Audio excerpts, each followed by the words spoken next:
Yo, what's going on, everybody? Xanthos Vice here. We are back with some more Honkai Star Rail. Hope you guys are having a great day. Yes, I actually did wake up a bit earlier today and figured I might as well continue with the Star Rail stream. Yes, I do know, in fact, that the Punching Grey Raven update has already happened. I do know that, but again, to be fair, I would have to put a substantial amount of time into a stream like that. So, that's why I'm not necessarily doing that today, unfortunately, as much as I would want to.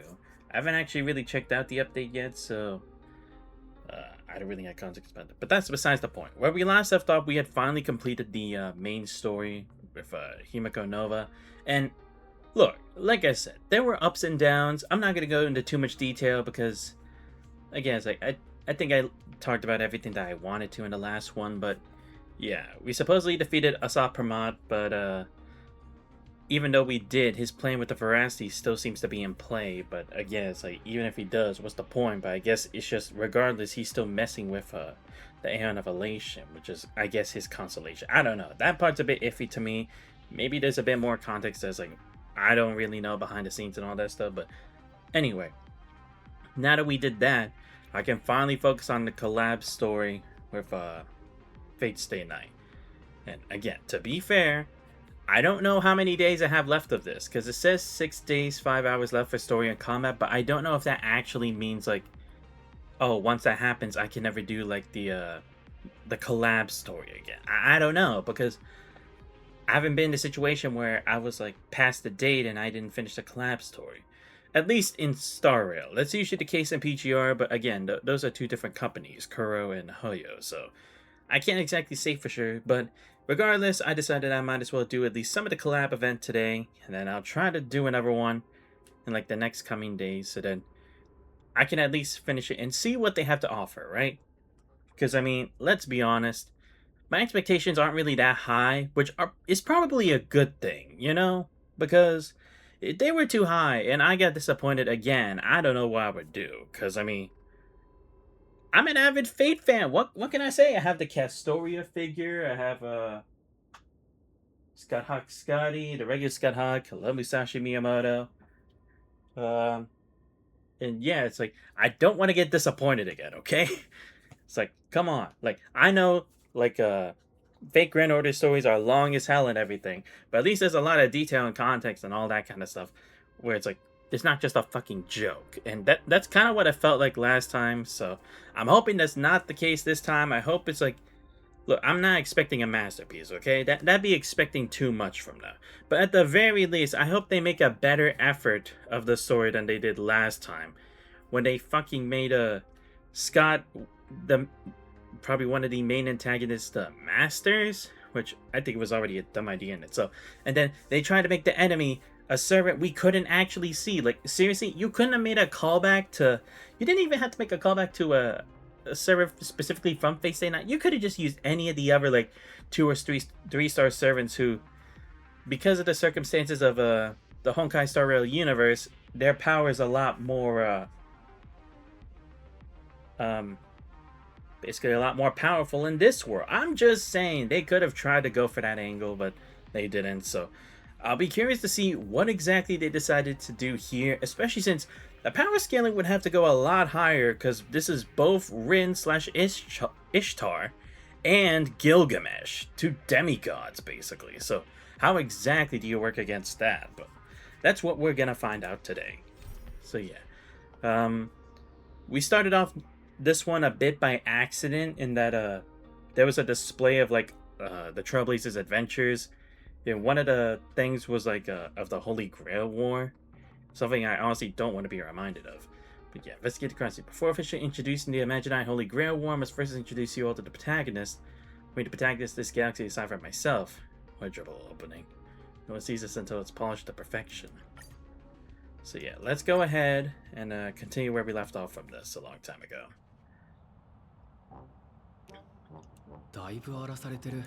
Yay, this. I honestly don't even remember what was on display here either.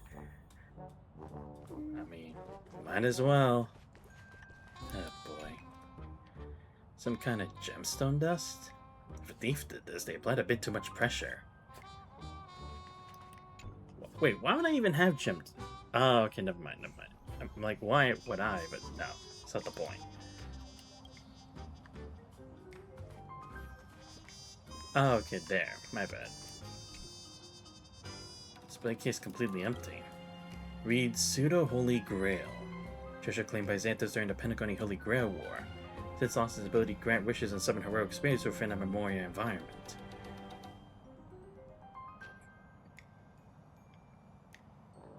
Could this be a clever little detail to trigger a collaboration again? Please don't. How ingeniously clever. Sadly, this universe plays by strict rules. Certain exceptions aside, and a little creative thinking is hardly enough to kick off a Holy Grail War. Security officers are overwhelmed and run off their feet, but their investigative prowess doesn't hold a candle to mines. I need a job done right, I'll have to do it myself. Better start the investigation immediately and track down the thief's whereabouts. Oh yay.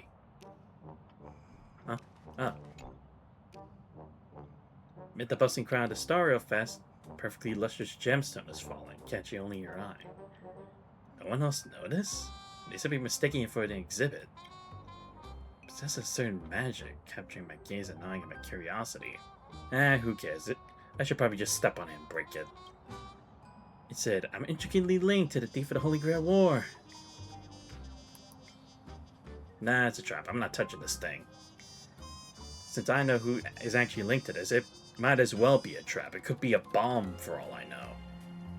My internal alarms are blaring, yet for some reason my hands, these rings of scavenging, act on their own accord. Yoink.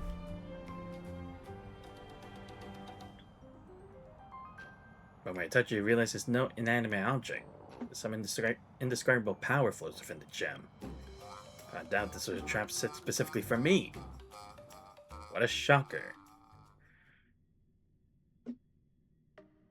And also, it's like, can we lower a bit on the cartooniness of all of this? Like, this is supposed to be a fake collab story. Like I said, I'm not expecting it to be like Fate Stay Night levels of seriousness, but come on, at least something. 何日も潜伏して聖杯まで盗み出したっていうのに、未だにここを離れる方法が見つからないなんて。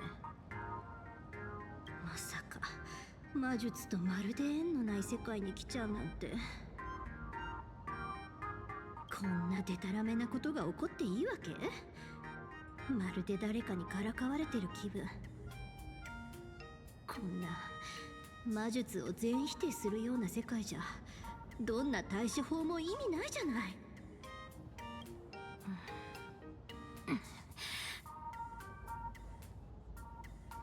いいえ、落ち着いて冷静になるのよ、遠坂凛。常に余裕を持って優が誰。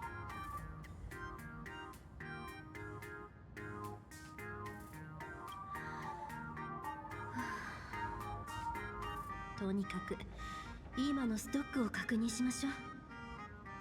宝石はもうじき底をつく。跳躍の魔術を使おうにもこれじゃ全然足りない。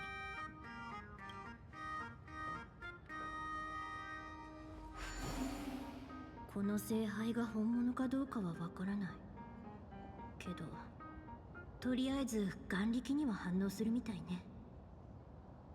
この地の眼力を借りて召喚したサーバントなら、本来の儀式のようなマスターからの魔力供給なしでも限界を保つことができるかもしれない。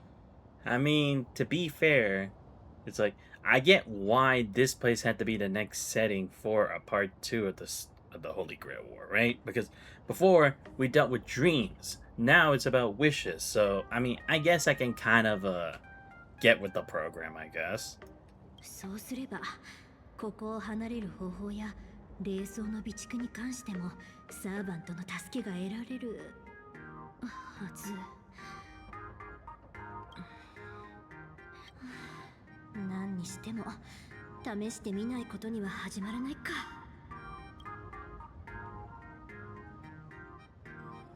準備よし。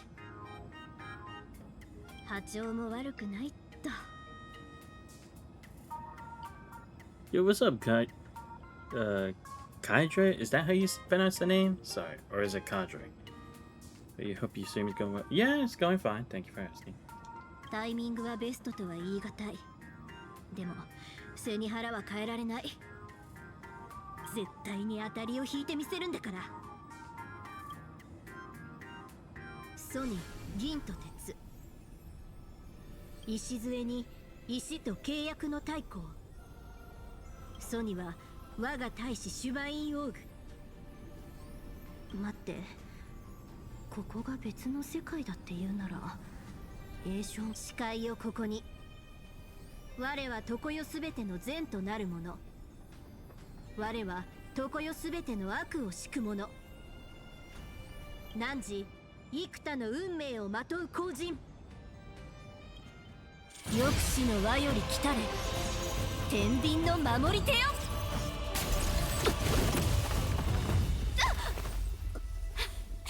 完璧、今度こそ。え？尻尾を巻いて逃げたか。恥知らずな女神、一種たるよ。Wait, wait, what? Wait, I'm the. Wait, what? I'm the servant? Sure. Oh yeah, I guess I did step into the Oh, right. Okay, How is this possible? Right, because I have the gemstone, the same one Archer had. I see. So that was the conduit this time to summon me. I guess it makes sense. And considering she altered the chain to paths, I'm kind of the best candidate for it. Okay, you know what? I'm actually fine with that. 眼力は7日分、時間はまだある。あとは相手にどう協力してもらうかね。そういえば彼のクラスは何？手に持っているのはバットBecause I mean, to be fair, it's not like I'm called from the throne of heroes either, right? Because first of all, I would need a legend, and then I'd have to be dead. I can't exist and then be summoned from the thrones if my data is not already just like completely recorded, unless it was like the past version of myself. But that doesn't seem to be the case here, so I guess that's what we're going with. Again, when she tried summoning me, I just kind of like interacted with the jewel, and unfortunately, it was just at the same time that she was using it for her magic circle. So almost the equivalent of like summoning a familiar or a demon, I guess. 待って、召喚の儀式が完全に眼力だけで成り立っているなら、召喚されたサーバントからは魔術的なサポートを一切期待できないってことじゃない？もうまたやっちゃった。But to be fair, this is classic Ren after all, so I'm alright with it. と、あなたが私のサーバント？You know, now I gotta say the classic line. My. Looks like I really drew the short straw. は？例示はある。少なくとも契約は成立しているみたい。Oh yeah, I didn't even realize it. Yeah. Oh, okay. Yeah. Yeah, because again, it's the same process as with Archer before. 失礼。まず自己紹介をしないとね。私は遠坂凛、旅をする魔術師よ。マナが枯渇していない世界。まあとにかくすごいエネルギーを求めていろんな世界を渡り歩いているんだけど、ただちょっと訳あって聖杯を使わせてもらったの。触媒を返さずに召喚されたってことは、私自身と引き合ったわけじゃなければ聖杯と朝からの縁があるってことよね。I mean, the second part's not entirely wrong. サーバントであるあなたに一つ頼みがあるわ。これから7日間、私がこの世界から出られるよう手伝ってくれない？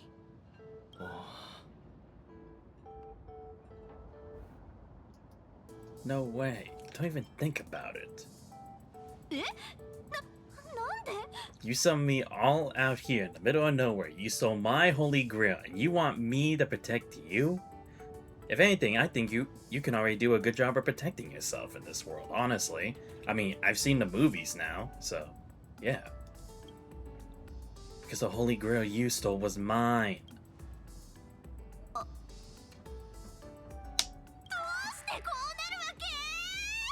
Is she really surprised at this point? なるほど。運命、アイオン、請求列車、美しき夢と聖杯。完全に理解したわ。しかも、あなたがこの世界の主人公だなんて。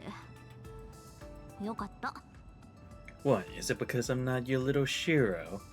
けど、 That's supposed to be a 開拓の compliment. 旅の途中だっていうのに、こんなことに巻き込んでごめん。7日も足止めさせちゃうわね。I mean, to be fair, at least I'm still on the same planet, so it doesn't really change the plot that much. すべて片付いたら、お詫びとお礼をさせて。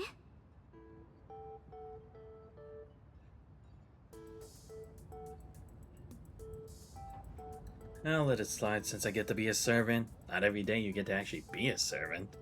Well, then again, unless you played Fate Extella, Fate Samurai Remnant, you know, there's actually a lot of those things. I might as well keep my mouth shut. 待って、さっき。No, you get used to it. That happens a lot around me. あなたにも聞こえた？ I mean, duh, there's no one else here.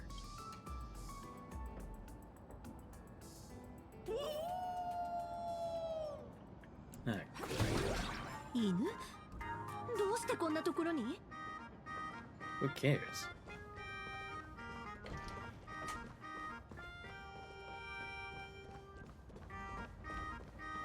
Oh, okay, I actually do have to go downstairs. I was kind of confused, like, what direction are you trying to get me to?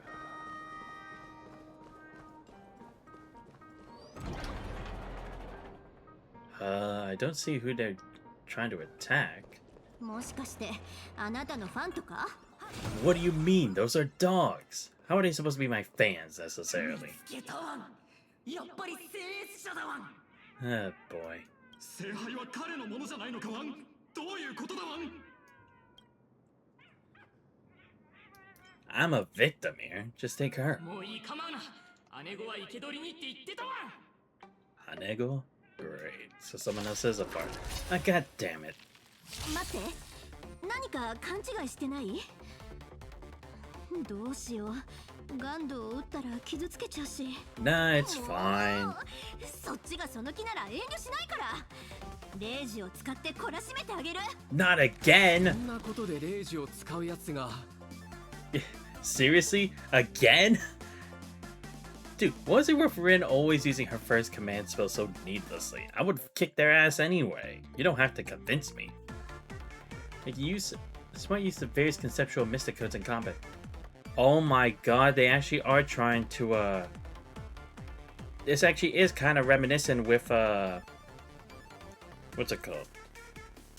Fate Grand Order. What do they call it? Command arts or command codes? I don't really know, but it's like how we have the quick cards, busted cards, and art cards.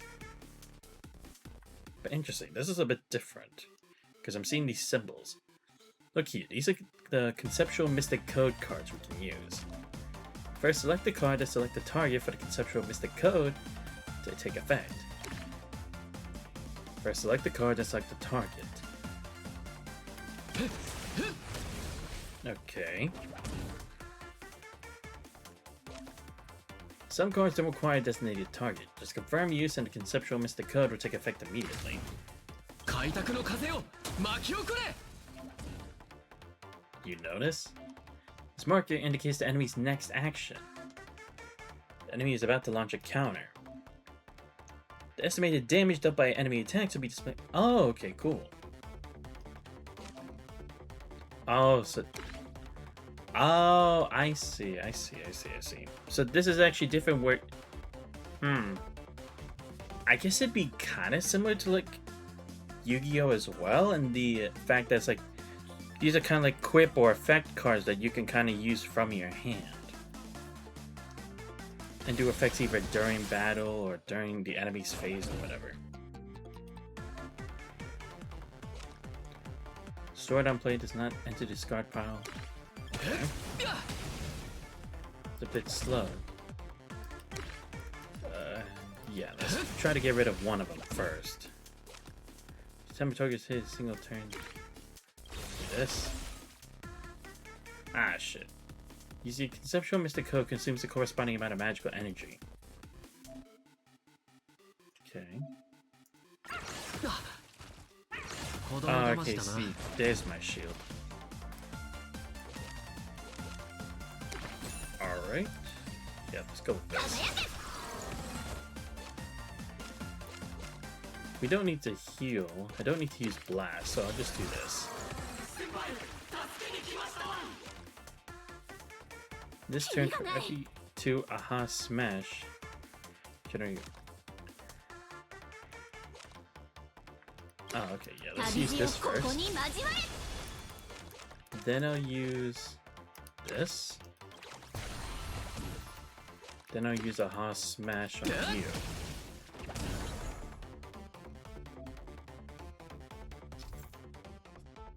Your Trailblazer gains growth value when using an attack. Oh, this is that growth thing they were talking about.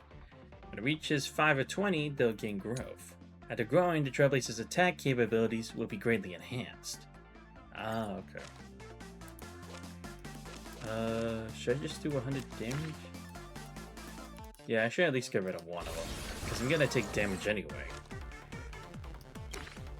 Oh, I actually can still use this card, really? Oh, probably because this is a special effect card. Oh, no, never mind, I can't. I just wanted that. Obtain 3 growth tally. Use it, aha sweep. Aha smash. Yeah. There we go. Now you're basically with fighting spirit. Now you can use your ult. Wait, what exactly would my ult be in this case?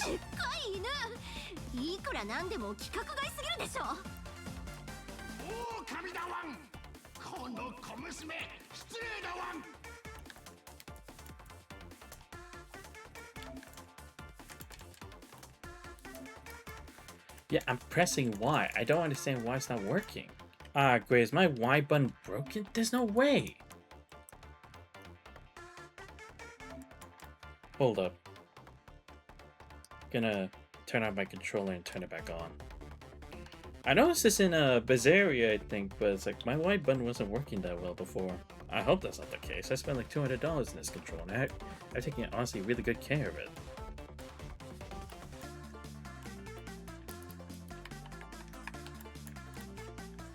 God damn it.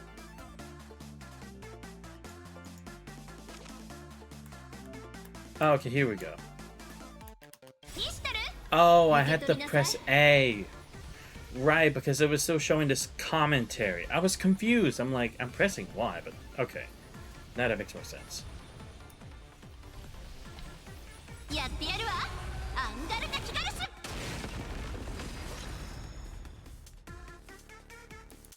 Okay, first, let's heal.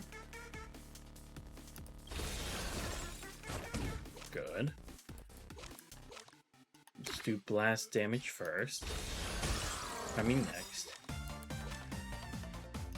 Do this. Then I'll do... Oh, do this.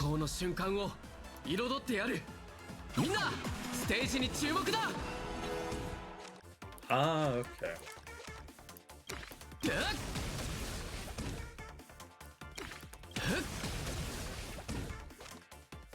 Yeah.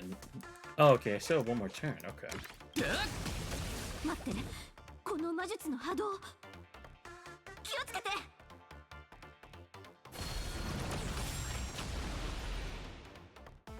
Mate, ワンコども。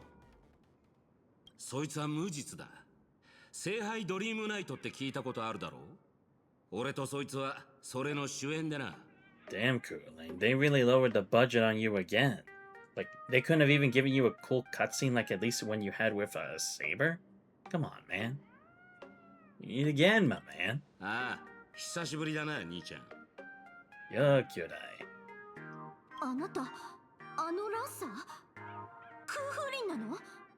Yeah, I've seen him around. サーバントよね。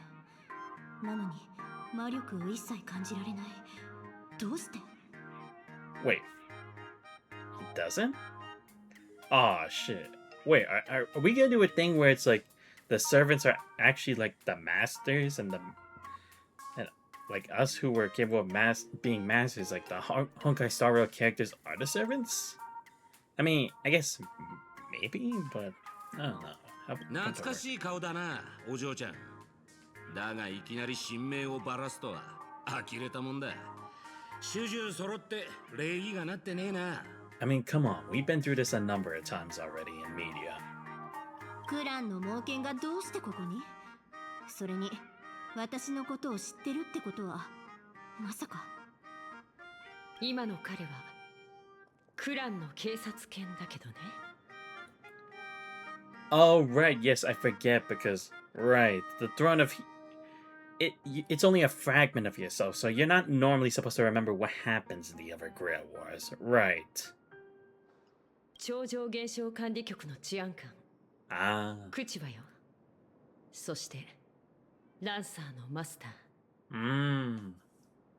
You know, I can kind of see that being... I can see that. Hopefully you don't turn out to be evil like Kirei was. 女性、赤い服、黒髪のツインテール。聖杯盗難事件の目撃情報と一致しているわね。一緒に来てもらいましょうか。Do I get credit for bringing her in? おかしい。ランサーもいるってことは、つまり。Alright, who would be Archer's master in this game? I'd actually be kind of curious who it is. ちょっと待って。調査に協力するのはいいけど、一つ聞かせて。あなたたち、いつ契約したの？ Right, because she doesn't know the summoning mechanism, right? 昨夜よ。彼はあの黄金の雨と一緒に現れたわ。Huh? やっぱり。Golden Rain? What the fuck are y'all talking about? ここには2人のマスターと2機のサーバントがいて、それぞれ契約を結んでいる。でも、聖杯戦争といったら、マスターとサーバントは本来7組、14名の競争者でしょ？ほう。つうことは、新たな聖杯戦争が始まるって言いてえのか？昨日の夜、聖杯に触れた私が、無意識に脳内のものを眼力で具現化させちゃったんでしょうね。そして聖杯は、二層楽園から7組のマスターとサーバントを選び、新たな聖杯戦争の火蓋を切った。So, in other words, this is your fault. あなたたちはただの泥棒を捕まえるだけじゃなく、聖杯をめぐる一連の凶悪事件も追っている。違う？ So I might see some unexpected familiar faces? 今のところ他の通報は受けていないけど、君の主張は真剣に考えるべきね。やれやれ。この教室にいるのは回りくどいやつばっかだな。Don't worry, this is kind of escaping me too, man. 口場の姉ちゃん、もう疑うのはやめにしようぜ。結局、二人とも同じ考えじゃねえか。私、思ったことははっきり言うタイプだと思うけど。Don't worry, I already know, Miss Tsundere-chan. 遠坂さんが懸念している点を考慮して、個人的に協力を要請するわ。聖杯事件のさらなる調査のために。ピノコニー聖杯戦争の重要人物である君の知識と行動力は不可欠よ。I mean, to be fair, Rin and Ku Lane have teamed up before, but never this early in the series, though. Usually it's just her and Shiro.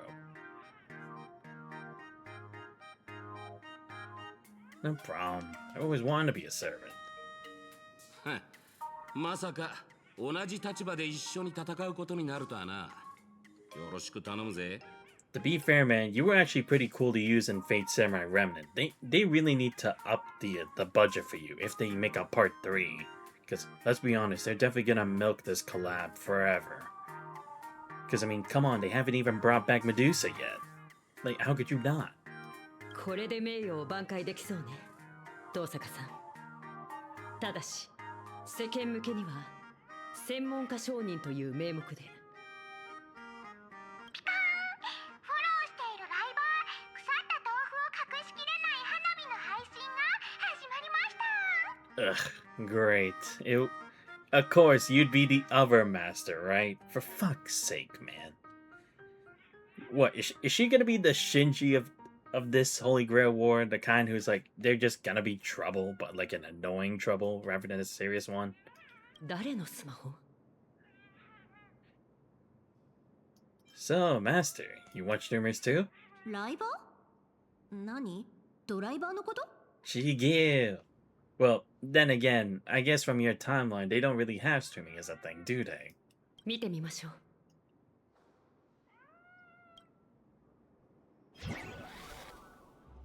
Huh?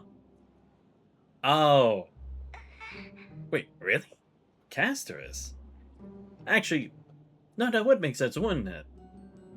Yeah, because what happened in Amphorius?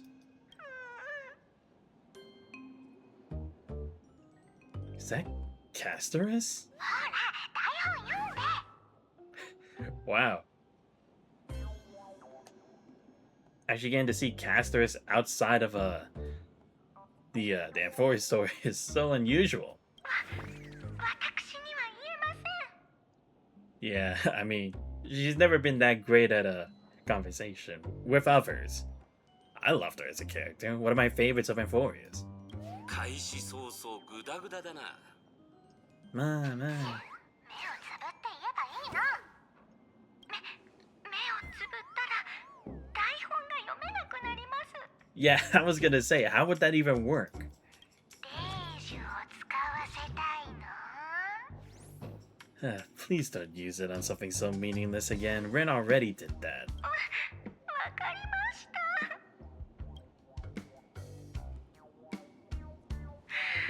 みんな、今日もお仕事頑張った？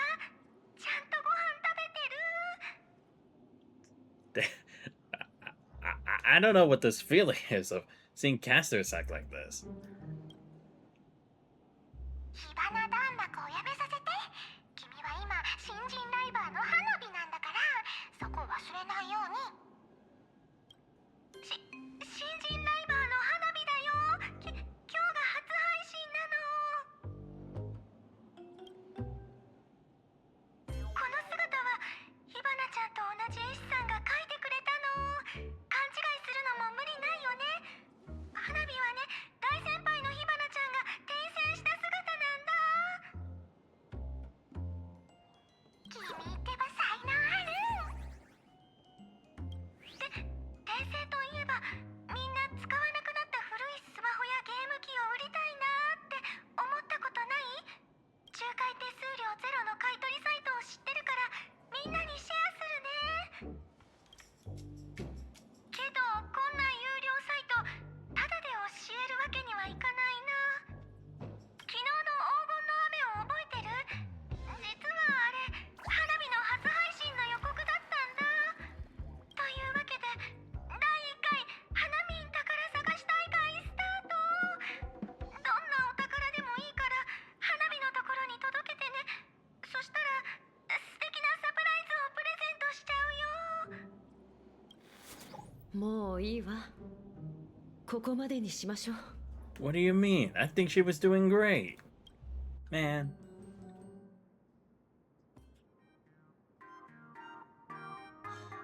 Thank you, ad skipping lady. 君の推測がこんなにも早く的中するなんて。しかもあの感じからして誘拐されているんでしょう。はあ、彼女アカウントは停止されたけどそう簡単にネット上から消えないみたい。もしもし？ええ、見つけたわ。なんですって。わかった。まずは情報を封鎖して極秘扱いに。ええ、すぐに戻るわ。何かあったのか？本部に聖杯関連の通報がかなり入ってるみたい。この名刺の情報屋と先に合流して、私とランサーはちょっと行ってくるわ。また後で専門家の視点から聖杯についてお二人の意見を聞かせてちょうだい。ええ、任せて口場さん。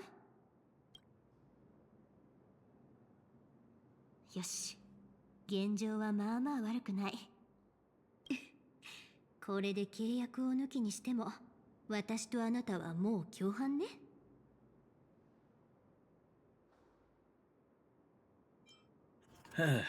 Rin weaves a clever chain of schemes, and I walk straight to the guillotine. Now I know how Archer felt. 今さら断っても無駄よ。でも安心して。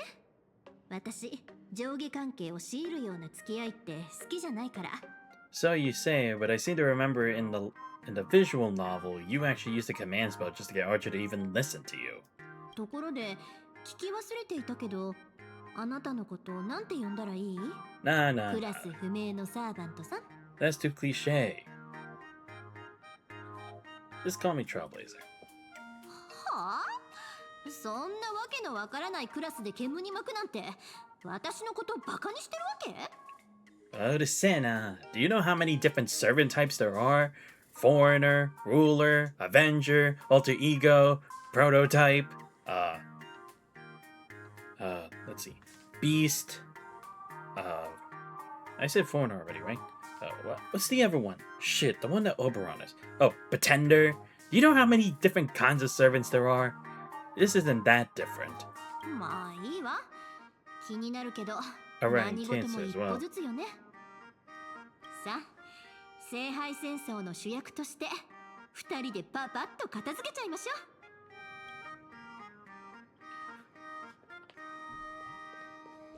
Oh, okay, yeah. Just teleport me there, damn it.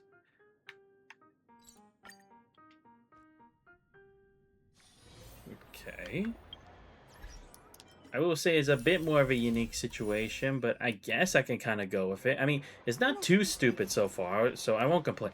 And like I said, it's not that there can't be any humor in it. I mean, again, this is a bit more of a softer tone of a story compared to, like, Honkai Impact 3rd, so I'm not saying it has to be hardcore. I'm just saying, again, there's a time and place to know when to do certain things. So I'm just hoping they learned about that this time around, as opposed to last time, where it's like, they just had the worst timing for it, like, period. つまり、あなたの出版社に情報屋がいるってこと？ Nah, probably. I mean, I own a newspaper agency. いやいや、なんで出版社なんて持ってるのよ。 Why not? Hey, you're an heiress to a mage family. I don't want to hear that from you. あなたはこの瞬間をずっと待っていた。これこそがあなたが出版社を経営する意味なのだろう。 Oh, sup, narrator-san. 真実のためでもなく、利益のためでもない。ただ、この人生で最も淡々とした口調で彼女の疑問に答えるために。え？この猿、どこから湧いてきたの？ Trust me. You're lucky this is the only one. If you were at Paperfold University with me, you would have gone through a total nightmare. And if anything, you'd probably have trauma from it. I still do. But at least this one's chill. 私は語り部。品津探偵事務所の受付であり、探偵の助手でもあります。語り部？ペットにそんな名前をつけるなんて、まともな人間じゃなさそうね。奥であの方がお二人を待っております。どうぞこちらへ。 Look, Red, if you're going to be part of the Star Rail universe, you just need to accept things as they are. Things may certainly be wacky, but it's our form of wacky, so just accept it.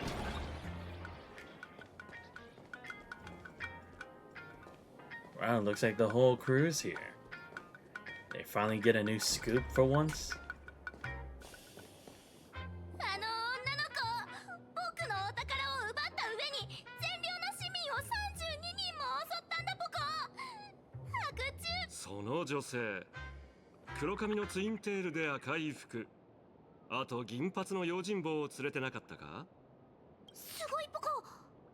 まさか独身術が使えるポコか？ほら、犯人を連れてきたぞ。残りの報酬を頼む。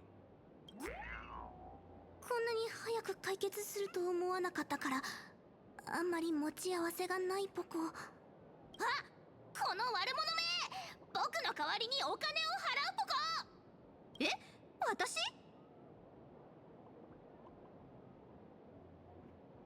？You stole something else? まさか誤解よ。 So you say, but I haven't known you for that long. 犯人はあのライバーの火花って子じゃない？お宝を探してたみたいだし、そのために宝探し大会まで開いてたでしょ？不死の名探偵さんならこれ式の情報当然掴んでるはずよね。これは礼を言わないとな、親切なお嬢さん。おかげで今掴んだよ。悪かったたぬきくん。真犯人は別にいるようだ。もう少し待っててくれるかい？じゃあ残りの支払いは？ああ、後日で構わない。ありがとうポコ。不死の名探偵ってほんと優しいポコ。さて、たぬきくんには帰ってもらったし、小説なら次は口止め料を相談するシーンかな。彼本当に情報屋なの？探偵っていうより詐欺師に見えるけど。I mean, to be fair, he is kind of both, but he's alright. すまなかった。証言の内容とお嬢さんの見た目が完璧に一致してるものだから、つい警戒をね。Nah, don't worry. I know how dangerous my master can actually be, so if anything, you made the right decision. Any chance it's actually her? そんなわけないでしょ。I'm just asking a question. Come on. If Archer were here, he would definitely do the same. ただ弁解させてもらうと、証言にある犯人像はオタクとウリ二つでね。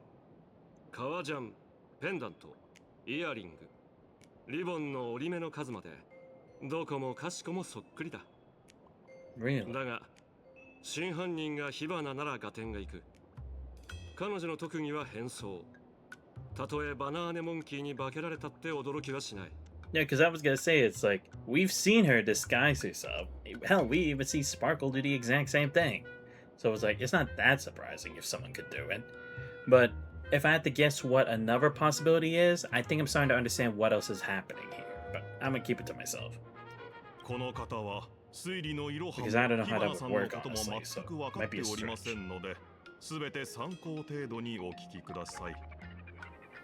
じゃあ、あの6つの特別な財宝の話は？語り部君だって認めていただろう。あれは僕の探偵人生でもベスト3に入る推理だって。6 special treasures? What the hell is this thing you have going on now?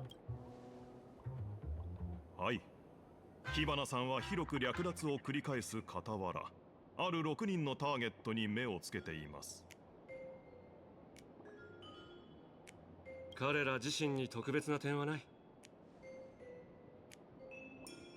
だが、黄金の雨が降る中、その6人はある貴重な財宝をそれぞれ手に入れたんだ。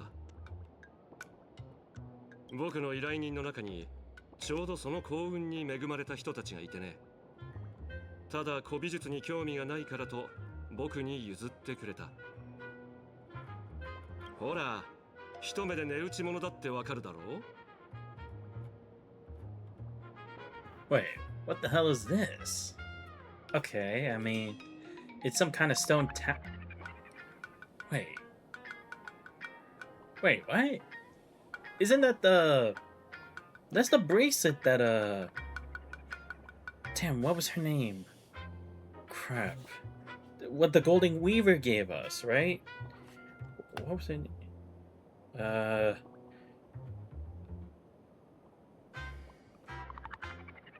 Shit, I'm trying to see what was the name again. God damn it. I just want to make sure, because like I honestly don't remember the names very well.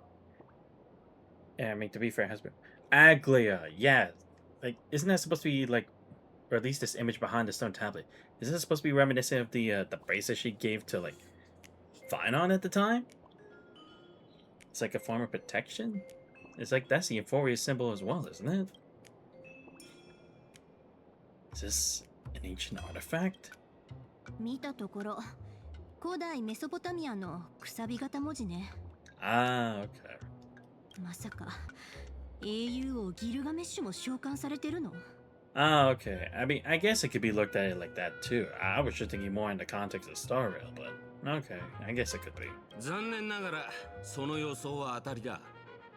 それは奴の財宝、天命の粘土板だな。 Alright, the tablet. ちなみに俺と口場の姉ちゃんが手に入れたのはやたら金ピカの瓶に入った酒だった。呼び名をつけるなら王のビッシュとでも言ったらいいか。 So what? いやうまかったぜ。 Are all of these just like treasures from his gate of Babylon? Is that 本 what 当 it に is? 彼が？まさか夕べの黄金の雨ってギルガメッシュの仕業？ I don't know. I mean, if he was even responsible for it, why would he go out of his way to give other people his treasure? He'd never allow it. He's the only one who's allowed to hoard his own treasures. He's been like that ever since. Hell, I know that from experience. あいつはバビロニアの宝物庫と空間をつないで中身を自由に取り出せるんだってな。たとえ財宝をなくしてもすぐ回収する手段を持ってるはずだ。そ Yeah. れにあんな風に財宝を雨のように降らせるなんてゲートできんのはあの金ピカ野郎くらいだろう。 I mean, it is a sound argument, because, again, like I said, he would be able to just, like, send his treasures down. But again, if they're his, he would never allow anyone to touch his treasures. So why would he do this then? He clearly has some kind of motive, but honestly, I don't really know what it is. でも彼の性格からして苦労して集めたお宝をあんなあっさりばらまく？ Oh my god, my master is smart. Well, then again, that's to be expected of Tosaka. But thank you. Good. Someone's connecting the plot together. ま And さ it's か not just me. どこぞの誰かが奴の財をばらまく義賊をやってるってか？はありえねえな。言いたかねえがあいつは伝説の新王様だ。サーバントの中でもまさに別格。 Yeah, because I mean, to steal one treasure, that'd be one thing. But to steal a ton of them? How would you even create the opportunity? I mean, this is the king of heroes we're talking about here. The man with the gate of Babylon.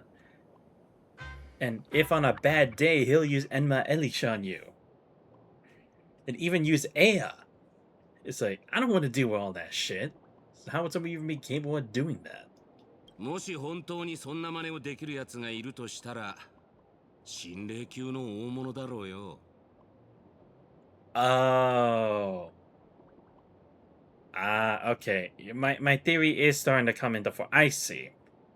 I get it. I'm just gonna say it now because it just makes too much sense. It's gonna be the same concept, right?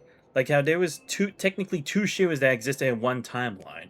One as a servant and one as a master. It's gonna be the same thing, where there is a Rin Tosaka, but there is an Ishtar. However, the difference is they're not necessarily the same person, but it's like probably their spiritual essence or their circuits or whatever at least have some similarity to a root extent, in which that's why they look similar but are probably just hypothetically or internally different.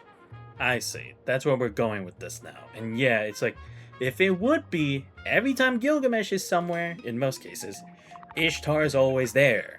I mean, to be fair, the Holy Grail War in Fuyuki City that took place for Fate's, or was the setting for Fate's Day Night, had Rin at least there all the damn time. And again, we saw it in Fate Babylonia, or Fate Grand Order, the Babylonia arc. When Gilgamesh was there, Ishtar was there. And you can say the same thing as well for when it came to Fate Strange Fake 2. 探偵さん、あなたの依頼人の特徴を教えてもらえる？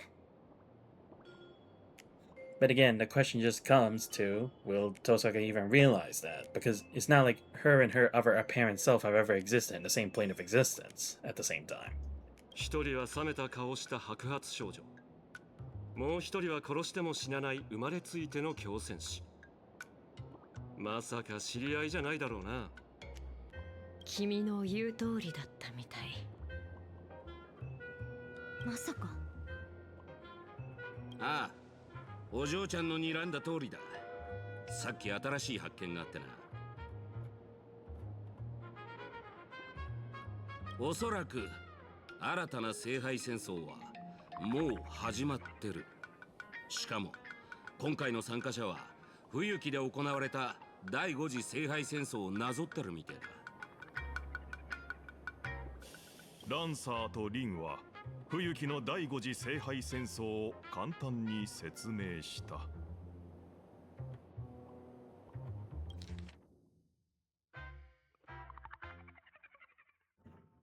Okay, the fifth Holy Grail War. Holy Grail descent location, Ryudo Temple, Fuyuki City. Right. Wow. Okay, they actually have the records here. I'm impressed. I didn't think they actually would. Okay. What a callback. So yeah, combatants Team Saber, Master Shira Emiya. Ordinary high schooler with straightforward personality, good natured guy with strong interest. Yeah. The Saber class servant, a knight who champions the weak and stands against the mighty, earnest, and resolute in all things. Right, again, can't really reveal their true names, now can you? And again, also depends on who the fuck even wrote this.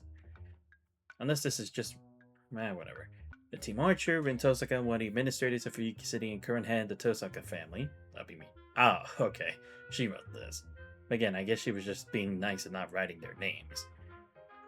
Archer class servant whose true identity remains a mystery. Cool-hearted and pragmatic by nature. Sports gray hair. Though classified as an archer, he's also an expert in a wider array of other weapons. Team Berserker, Master Ilias von Einsberg. A petite girl with beautiful long silver white hair. Looks fool you. She's got a surprisingly sharp tongue and a bit of a little devil in her. Yeah. And a Berserker class servant, legendary hero Myth, blessed with immense life force and an iron will. Since he's one of the most powerful servants in the Holy Grail War. Right, Heracles. Team Caster, Master Soichiro Kazuki, right, the teacher. Teacher a few words with quiet austerity. And a Caster class servant, she's the wickedly brilliant Grand Witch of legend, passionate above love and hate. Climbing a purple road that fans out like a bat's wings. Right, Medea. A Team Assassins, servant Sasaki Kojiro, a Swordmaster Assassin class servant. His master is not one of the 7 masters of the Holy Grail War. He said his very existence is a highly anomalous case among many Holy Grail War ritual. Right, because if I remember correctly, and again, this is me trying to recollect what I remember from some of the bit of details.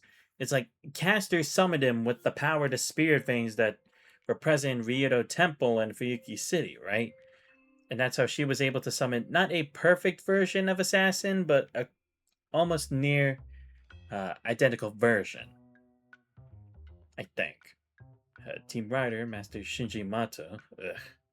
The eldest son of the Mato family, one of the 3 great mage families based on Fuyuki, has plenty of talent except when it comes to magecraft. Yep.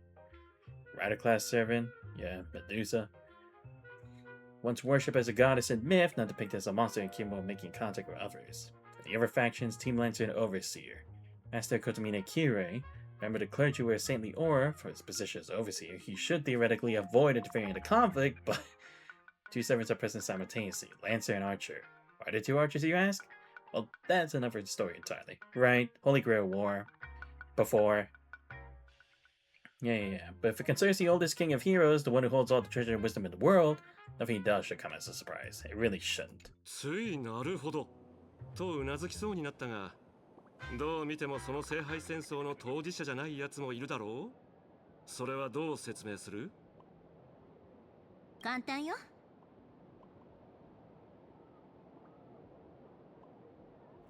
Because my own experiences are woven into this war.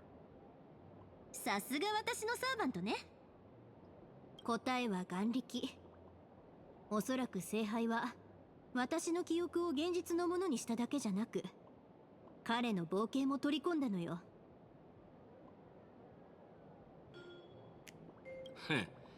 口場の姉ちゃんが選ばれたのは間違いなく当時の俺の本当のマスターが関係してると思うぜ。なんたってあいつは戦士として背中を預けるに足る共闘者だったからな。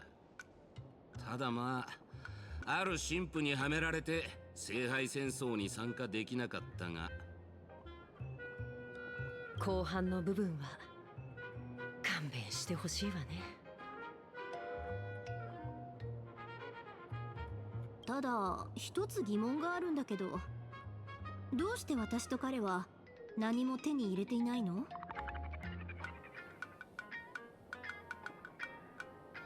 ？True, I can vouch for that. 聖杯そのものが君たちに分け与えられた財宝なんじゃないかしら。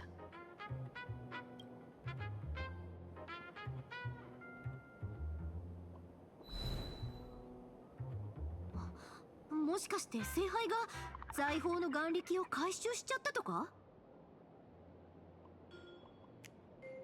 ね、それは魔力に変換され聖杯に蓄えられてると。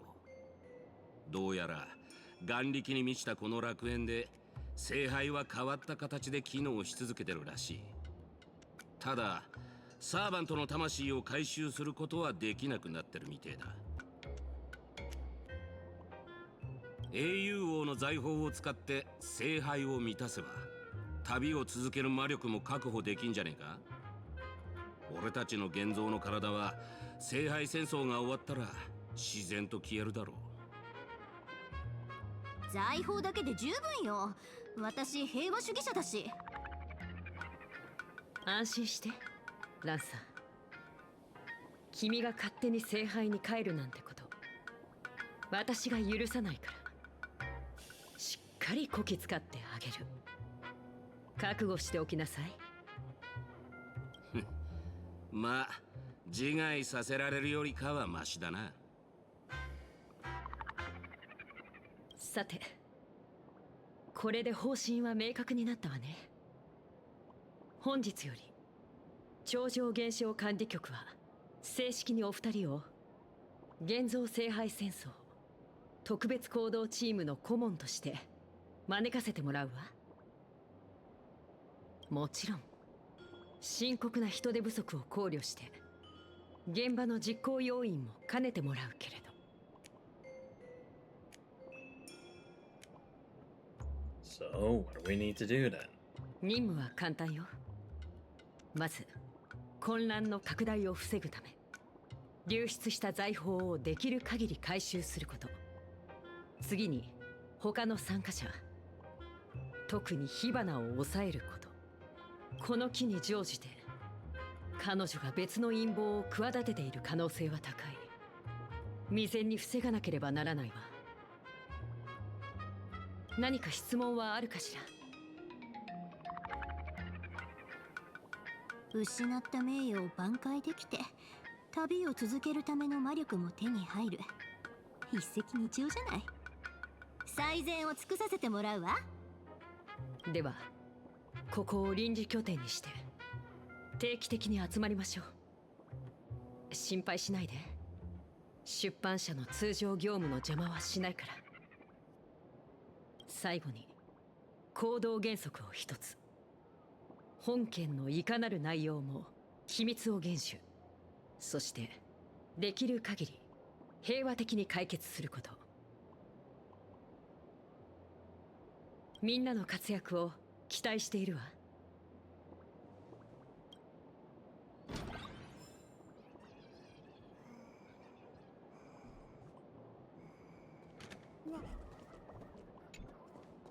こっちに来て。一緒に現状を整理しましょう。さて、どこから始めようかしら。Oh, wait, we're actually gonna map this out. Okay, sure. 全く知らない世界に来ちゃったけど、私は偶然にもこの宇宙の主人公と出会えた。Yeah, it's almost like you're always linked to a protagonist in a Holy Grail war. Just like Fate Extra. 聖杯の強奪事件を偶然の一言で片付けないでくれ。I mean, you did steal the Grail from me. わかったわよ。とにかく私たちが最後の参加者として契約を交わしたことで現像聖杯戦争は正式に開幕した。そうなれば必然的に7組のマスターとサーバントが存在することになる。黒幕じゃなくて元凶、まあどっちでもいいわ。私たちは他のマスターとサーバントを抑えつつ影響の拡大を防ぐという重責を背負うことになっ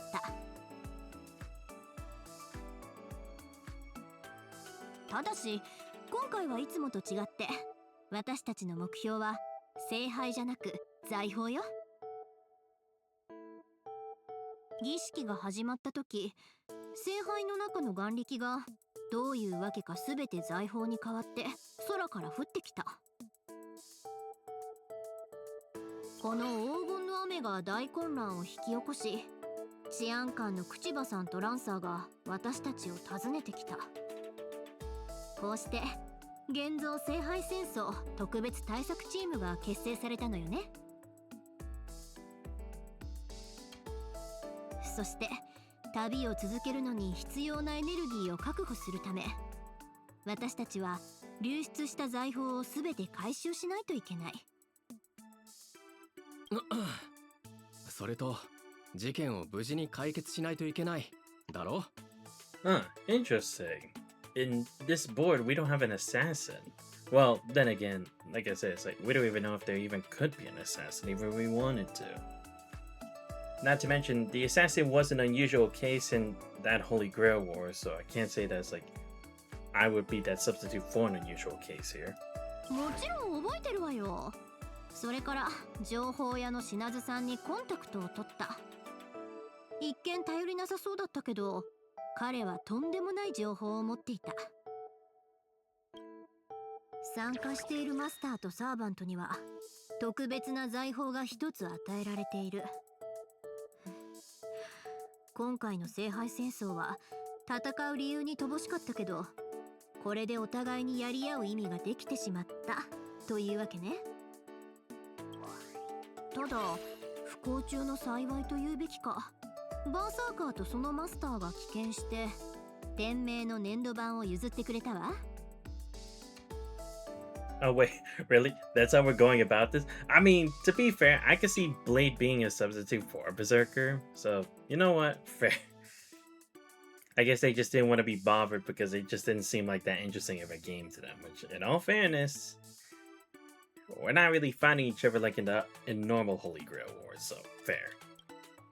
あと、口場さんとランサーに与えられたのはお酒だった。そのお酒って元は誰のなんだ？まあ残念なことにギルガメッシュでしょうね。 Right.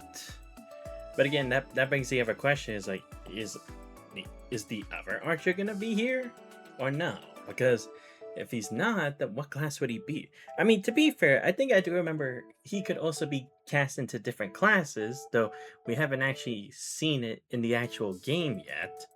I mean, he had like an alter ego version, but that version was still an archer, but just with guns. So I don't know how that would work. それから忘れちゃいけないのが、火花とその町長のサーバント。What do we call? No, actually, what the fuck am I talking about? Of course she'd be Ryder. Fucking dragon. It's kind of the same with like that new servant, Dick or something. 彼女は私の名前を語って町で騒ぎを起こしている。黒幕がいるとしたら、まあ間違いなく彼女よ。I mean, at least that's our assumption. とにかく事態は単純じゃないけど、目的だけははっきりしているわ。Yeah, so again, all we don't have accounted for is Saber, Caster, potentially Assassin. Maybe not.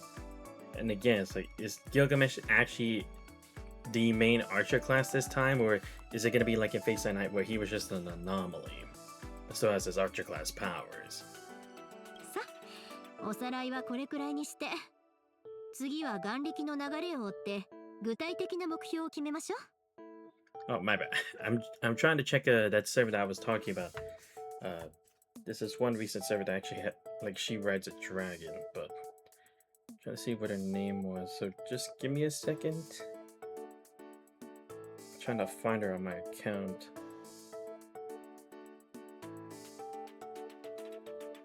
Yeah, Dobrynya Nikitich. Yeah, okay.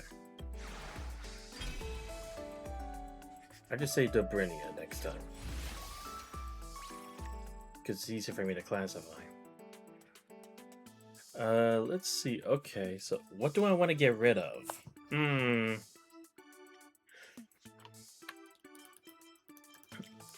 I mean, I'll take off one heal for now, because I could just, like, switch it back later. Generally, ooh, okay, I do need this. I guess I'll take out... Oh, it recommends a replacement here. I didn't even know that. Oh, okay, I actually have to...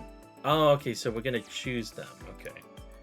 Oh, cool, we actually get a profile and everything. I like that. At least they have a good way of tracking the story. Participant profile, friendly reminder. Yeah, shut up. And what do you mean I'm a minor? This is my second life. That doesn't count. Participant information, a policewoman and a police dog. Now that's a combination worth watching.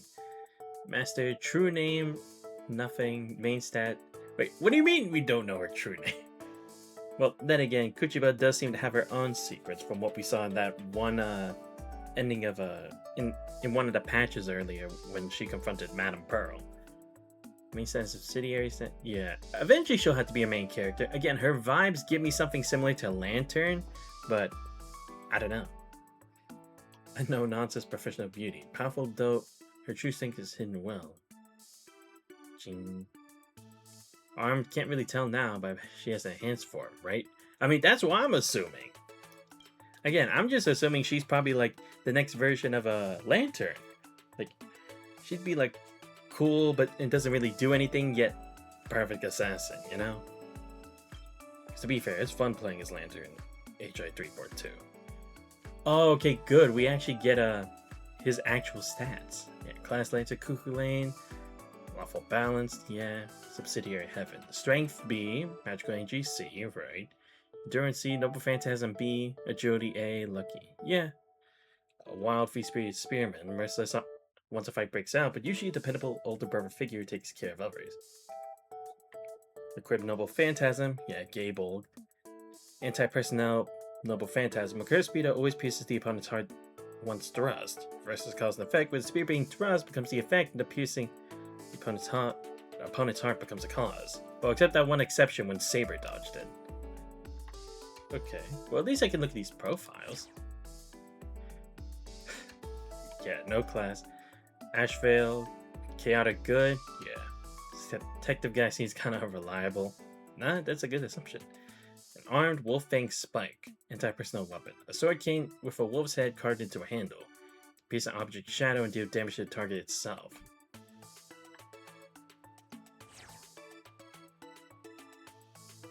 Yeah, now these guys.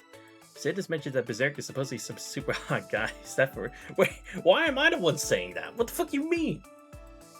Oh god. When we're talking about the Berserker duo, it has to be what's their name and what's their face. They're crazy strong. Good thing we did run into it. I mean, to be fair, they definitely would have been a challenge, especially this world's version of Silver Wolf nowadays. Yeah, the master, stone-faced, white-haired little girl could be Berserker's master. Pretty sure she's a completely normal, well-behaved... With silver hair, red eyes, two maids of home, very aristocratic sounding. What the fuck do you mean? Oh, okay. I guess you're assuming that. If she's really like Berserker's master, saying any more would be a massive spoiler. Just check out the original. Alright, Berserker stats, Strength A+, Magic A, Endurance EX. Oh, I mean, yeah. Luck B, Agility A, no Phantasm A. Edgeborn Battle Maniac who just refuses to die, probably Berserker. Likely a hulking guy, just like the one I know, with a body like a boulder and a brain like a boiling kettle. You'd be surprised about this world's version. If it's anything like Berserker, that sword he wields must be like a temple pillar. Dodge the bullet by not running. I mean, it's not that bad. Check Archer. Hailing from another world, he claims to be humanity's oldest king of heroes. For some reason, he's accompanied by adorable little green beasts. As well as the cute animals. Strength B, Magical Energy B, Endurance C, Luck A, Agility C, Double Phantasm EX, yeah. an anti-world noble phantasm. So a crown with the name of a god in Mesopotamian mythology, artifact that saw the planet in its former hellish state before the splitting of heaven and earth.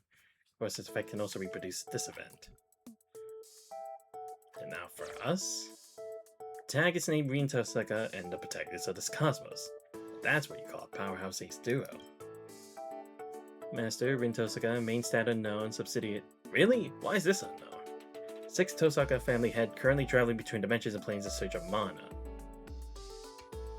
Beautiful girl, a beautiful girl, a beautiful girl. Point info must be emphasized thrice. God damn it, Rin. And their personal self-weapon, Protection of Venus. Offer a gemstone containing 10 years worth of magical energy as tribute to the goddess of Venus residing within the earrings. And you can power up mana, the bow to heaven, to blast Venus out. Of course, what they say. It also depends on the goddess's mood, of course. And then me, don't even know what my stats are. The animal motif seems to be a raccoon. Why though? Noble Phantasm, still don't know what it is yet. So mysterious. I mean, to be fair, she didn't even really know her own servant at the time until much, much later.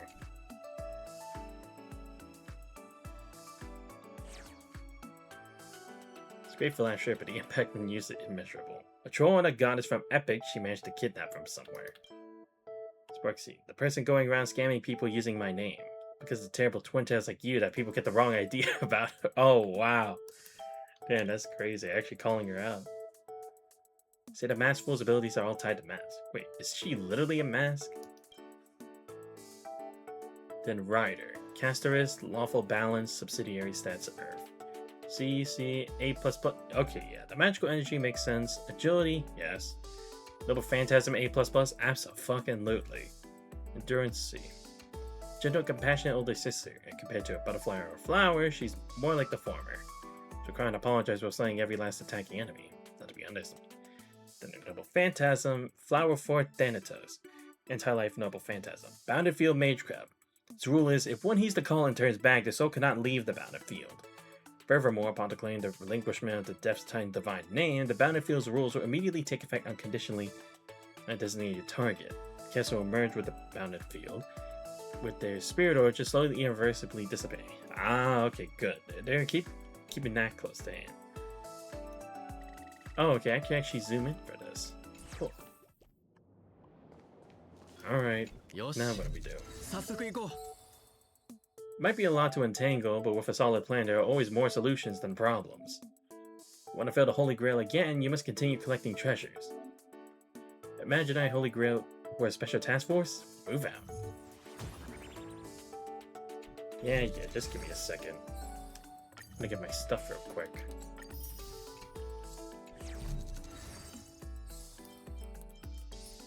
I mean, I might as well. Alright, so I can pick which one.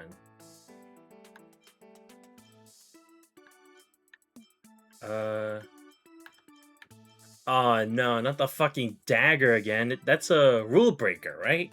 Shit. Why is this here? Oh, right, for caster. But who would have this? And then Avalon, right?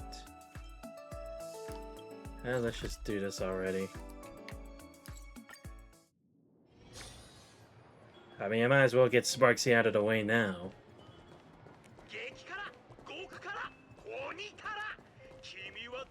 Hello.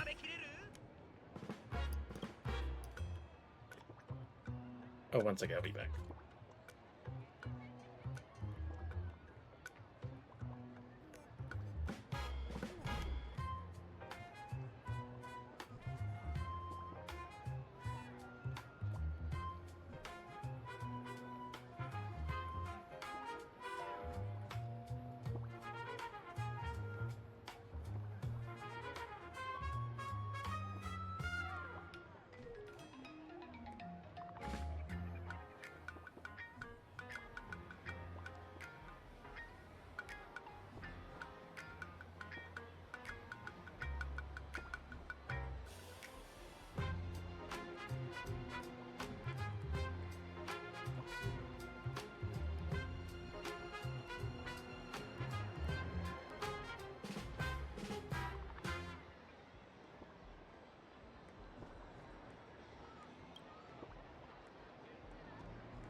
Sorry about that. I was in the middle of a call.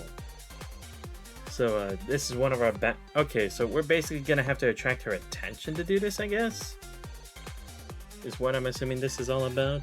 So, yeah. Damn, if only had...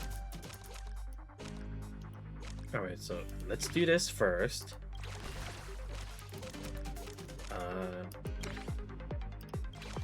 Do this. And let's put the...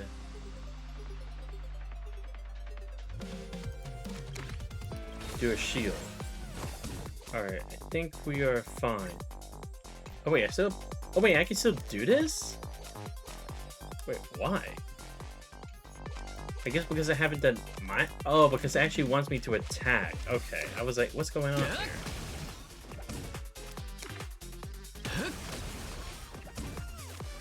Okay, now. Kind of confused on what it wanted me to do. しかし必ずしてやるからね。最高の瞬間を彩ってやる。今ここはお前のステージだ。さ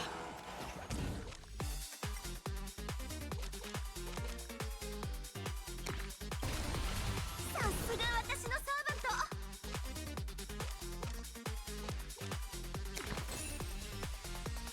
輝け。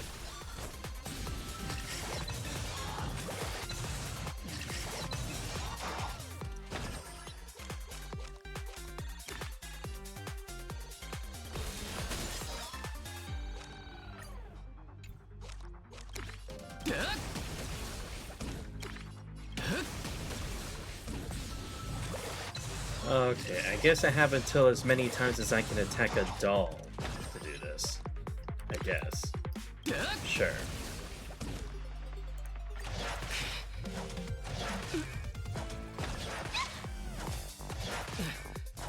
ファンが多すぎるのも困りものだな。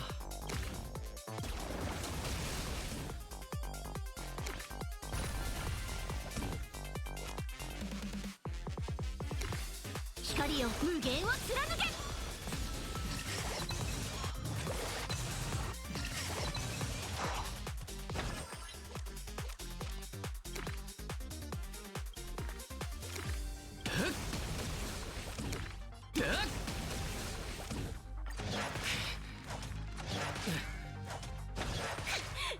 ダメだってば。今格好つけてるんだから。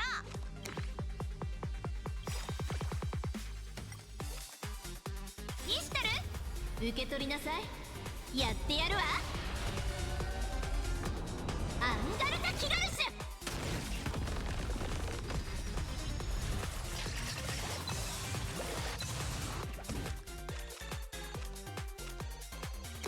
輝け。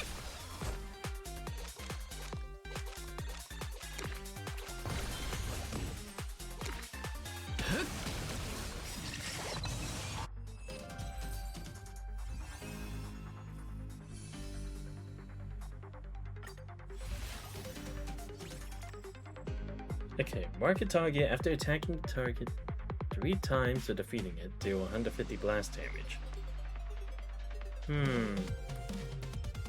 Oh, okay, I see. Yeah, so that's why they want me to switch that.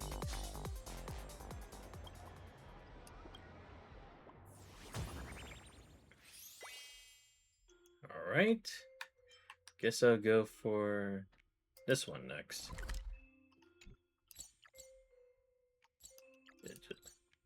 Just go here. Is this actually in my building? Hold up. Oh, okay. It's near my building. But not actually in the building. I was gonna say, it's like, what? One of my own employees is trying to fight me? Huh. What do you need from Nihilux? Chase the manuscript. In life, I was Nihilux's greatest nemesis, her editor. Even on the day I died, I never managed to get the manuscript for the latest issue of Fluffy Across the Blue. How on earth is she still alive after all this time?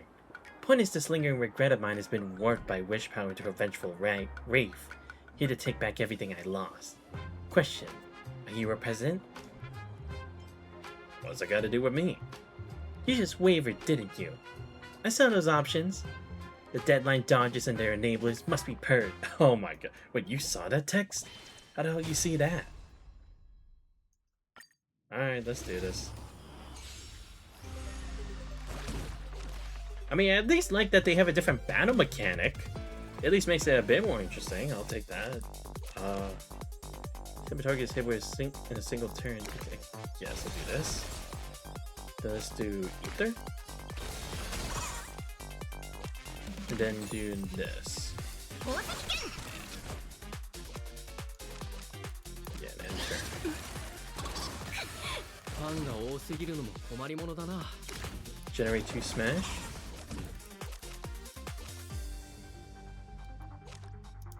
I have 2 turns left.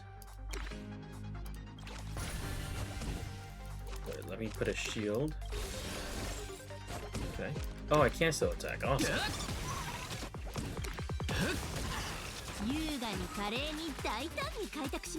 Oh, I can still attack. Alright. Oh, I'm not doing nearly enough. Let me just wait. Yeah, draw 2 cards. Do this. 最高のシュみんなステージに注目だ。 Gain every 3 tally.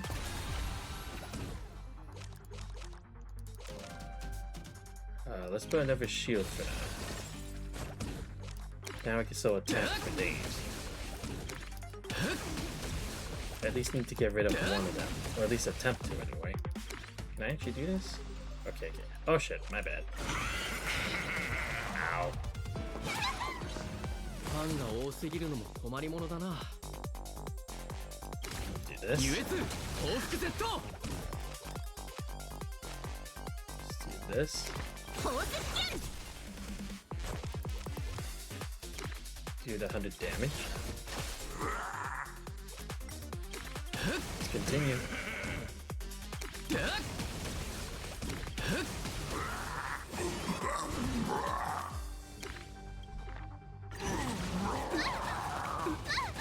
Fan が多すぎるのも困りものだな。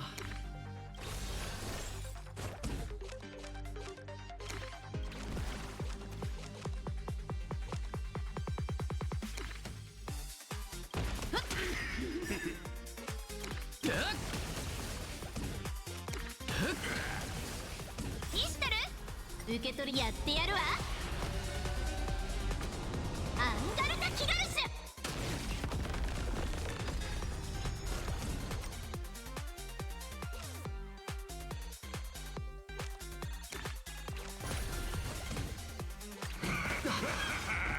しかし、必ずしてやるからね。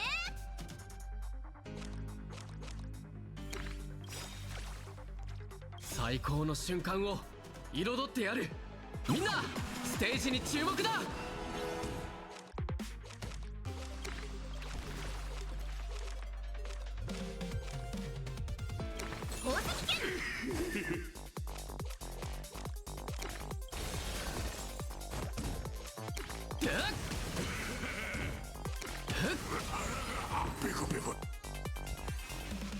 There we go.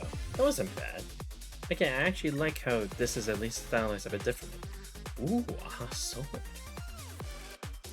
But I like the 3 growth tally.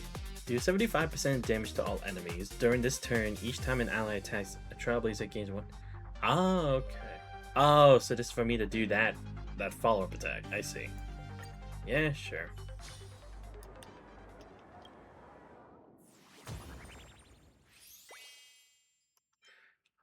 Alright, let's deal with the dagger. Oh boy. I really hope Medea's not back. I don't think I'm ready for that. But let me get this real quick. Just so I don't have to waste my time doing this. Oh, what the fuck is this now? Wait. Oh, this is one of those Pentaconi, or not Pentaconi, Amphorius ones, isn't it? The hell? Hero's Follower. Seeing Deliverer. I have a pretty good idea why you're here, but I'm sorry. Must use the treasure and dispel the curse plaguing my dear friend Lassen. Or Yazum. Whatever. Minus the cryosayers for help. Or cryosayers. What? Even the deliverer is speaking up for that man? In that case, don't blame me for breaking my vows. Yeah, shut up, you. Someday everyone's gonna know how to write dramas. Not listening. Seriously? Okay, what's this rule breaker gonna do to me? Okay, let's do this first. Now this. 考えるだけじゃない感じるんだ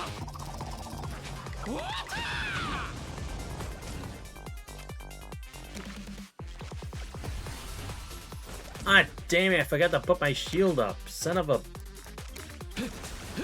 Ah, that's not good for me. Fine.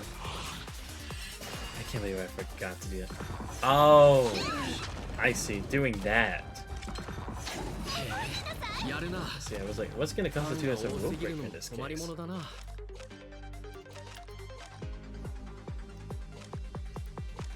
Yeah, let's do this first. Let's get our shield. Then do this.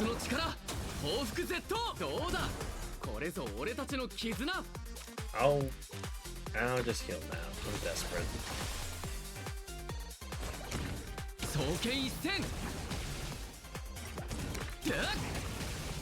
Alright.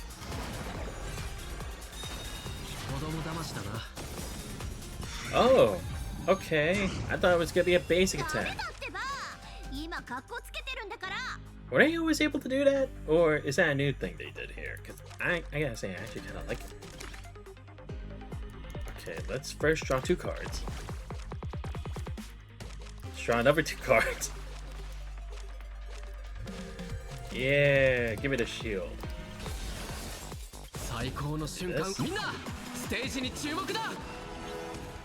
There we go. That's what I'm talking about.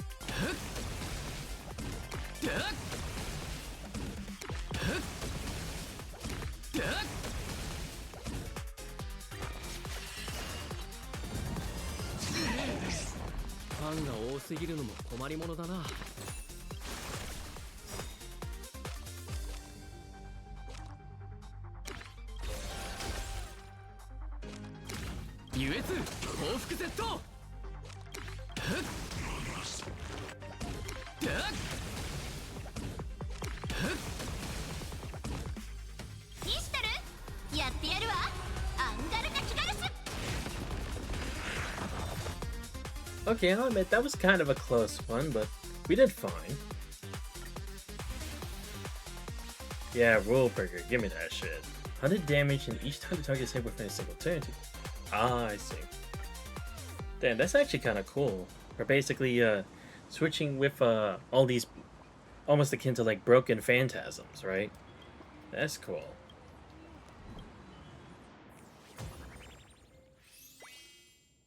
How's this Avalon thing gonna work though? Because this shouldn't actually be in his treasury, right? At least I would think. Ah, whatever. Okay.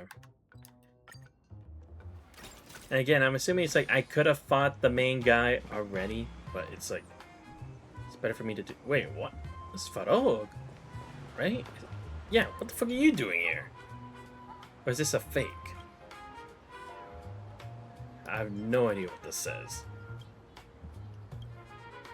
Via Intellatron Godfather, who is being tremendous agony. Of course, Intellitrons can't distinguish and feel pain. Somebody launched a hidden spawn to Godfather's back, roughly where humans' intervertebral disc would be. Let me give you a hand. Wait, what? He just had it on him? My apologies, Anthos. Analysis. You'd have been subject to some form of contamination. Logic. That sword scabbard falling from the sky struck me, using my core system, triggering a berserker state in my cognitive circuits. Term berserker not found in the database. Regardless, your assistance is appreciated. Continue searching this area for Clara and Hook, for being caught up in Holy Grail. Wait, what? They're here? Sure. I mean, I guess that's one way of getting it. Nah, whatever, who cares? Ooh, here's 250 and here's 10% each time a card's played? Yes, please, gimme. Okay, now I'm ready for this. Let's go. What? Okay, yeah, I guess I'll just teleport here.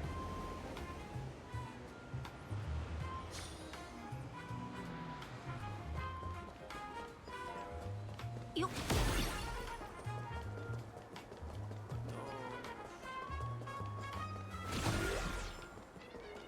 Ha. 美玉パイの必勝よ。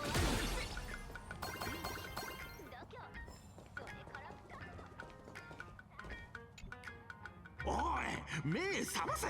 俺たちの使命を忘れたのか。大丈夫だって火花に騙されてなんかないから。あいつとは今駆け引きをしてるんだ。骨抜きにされたふりをして善悪の判断がつかなくなったように見せてるのもあくまで作戦のうち。今だって主導権は俺にある。平気のめり込んでなんかない。キャスター様が俺たちをこの世界に誕生させたのは財宝を集めて火花に渡すためじゃない。彼女を消すためだ。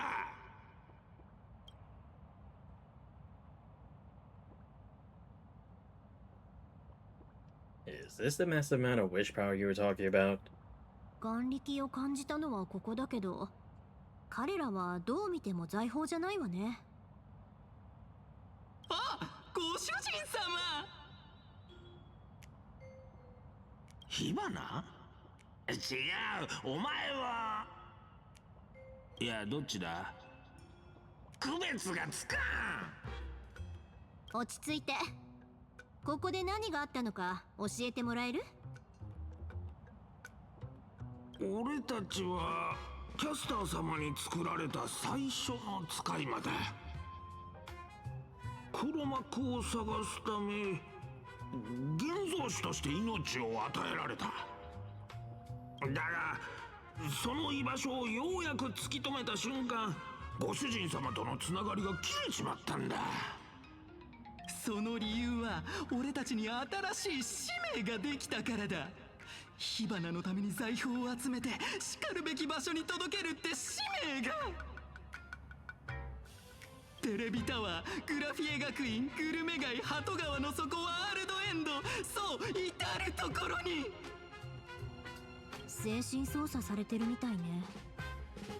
でも火花はどうして財宝を自分のところに届けさせないのかしら。それにキャスター、あなたたちの主人は誰？どこにいるの？ご主人様？それはもちろんキャスター様だ。もう一度よく考えろ。俺たちのご主人様が一体誰なのかを。Yeah, that's what I want to know. Who's going to be the caster in this? キャスター様。I mean, they said it's someone who was able to create them, so would it maybe be Graphia? キャスター様は火花？そうか、そういうことか。俺はとっくに火花だったんだ。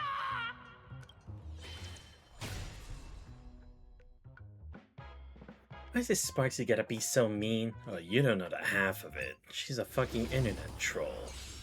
And that is... Oh, shut up, Master. Just get it over with. Let's deal with you first. 完全に我を失ってる。戦うしかないわね。無限の旅路よ、ここに交われ。猛虎後破山。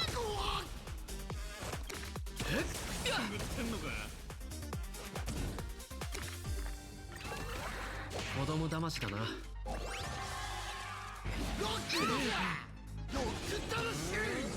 ァンが多すぎるのも困りものだな。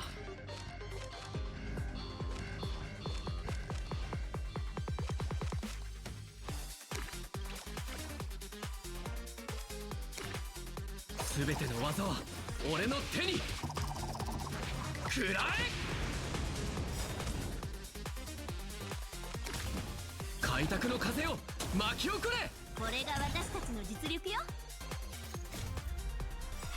今ここはお前のステージだ。音が聞こえる。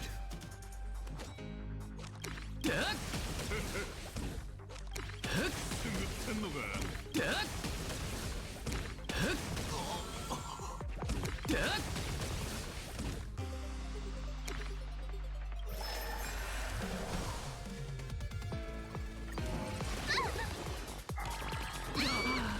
ファンが多すぎるのも困りものだな。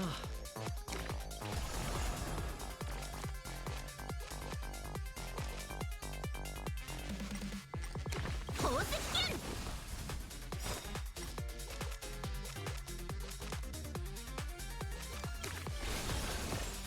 キシタル受けやってやるわ。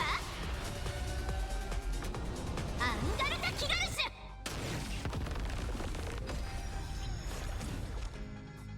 考えるだけじゃない、感じるんだ。おっ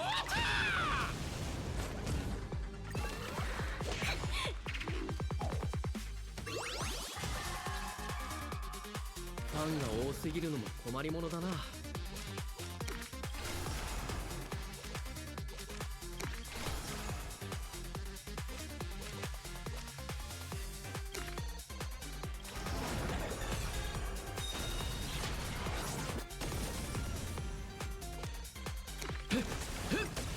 これが私たちの実力よ。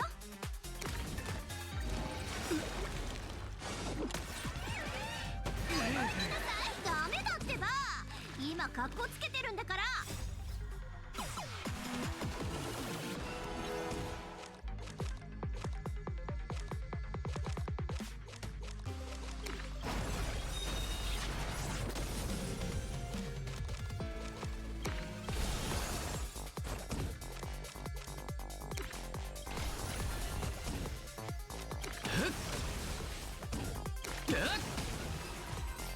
Oh, okay, that was actually my closest game yet.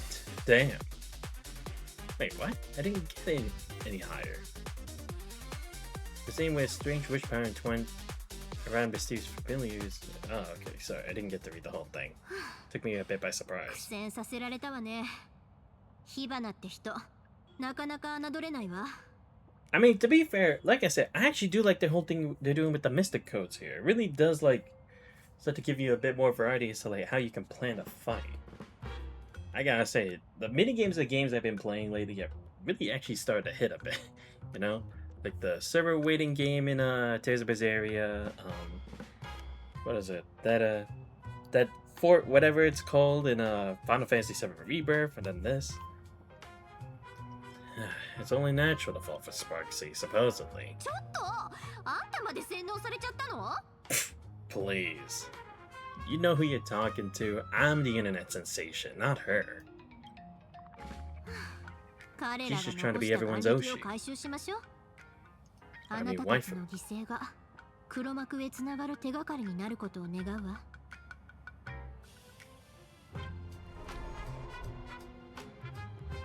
ダメ。キャスターと他の財宝が海原市に位置していることを感知できるけど、火花の痕跡は全くつかめない。でも前向きに考えれば、さっき彼らが言っていたことは事実だって証明されたわ。でもどうして？理由？ Spread more chaos? その混乱に乗じて何かしらの利益を得るってこと？ And I mean, あり得るわね。 look, this isn't my first rodeo with Sparksy, alright? I know she's doing this for more chaos. That's how she lives up to the hype. とりあえず財宝の回収を続けましょう。いずれ彼女とは戦うことになるはずよ。遅れを取るわけ。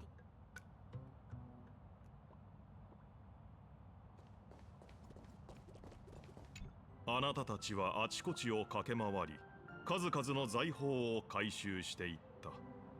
さらに評判の店で舌鼓を打ち、旅の思い出を語り合っ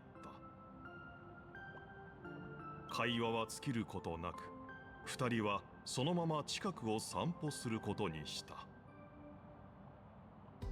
まったく、あの探偵の言うことなんて信じるんじゃなかった。僕の名前を出したらサプライズを楽しめるだなんて。一体どれだけツケを溜め込んでたのよ。経費で落とせたからいいけど、危うく皿洗いさせられるところだったわ。最初は聖杯で魔力不足を解決しようと思っただけなのに、まさか知らない世界でこうも奇妙な旅をすることになるなんてね。運命にアイオン。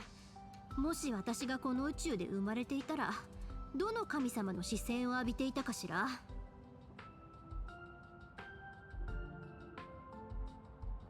Barking a trailblaze path with me.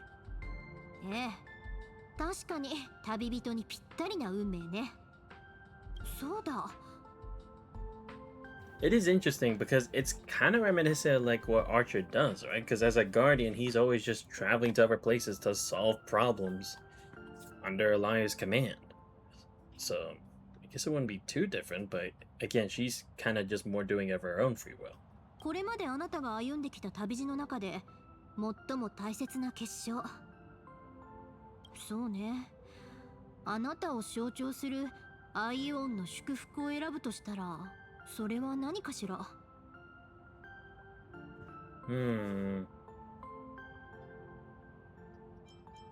Gotta go this one. Enforces as I've written. 3000万を超える輪廻の記憶、日追いの英雄たち。I mean, come on, y'all can't say it wasn't an emotional feeling story. それほど壮大な It 叙 was 事は long, yes, but どん hey, な I 宝 ain't 具 quite が enjoyed 生ま it. れても不思議じゃないわね。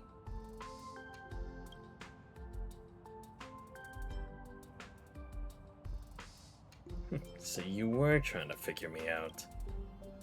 一緒に戦うなら仲間の実力を把握しておかなきゃでしょ。作戦の立て方に直結するわけだし。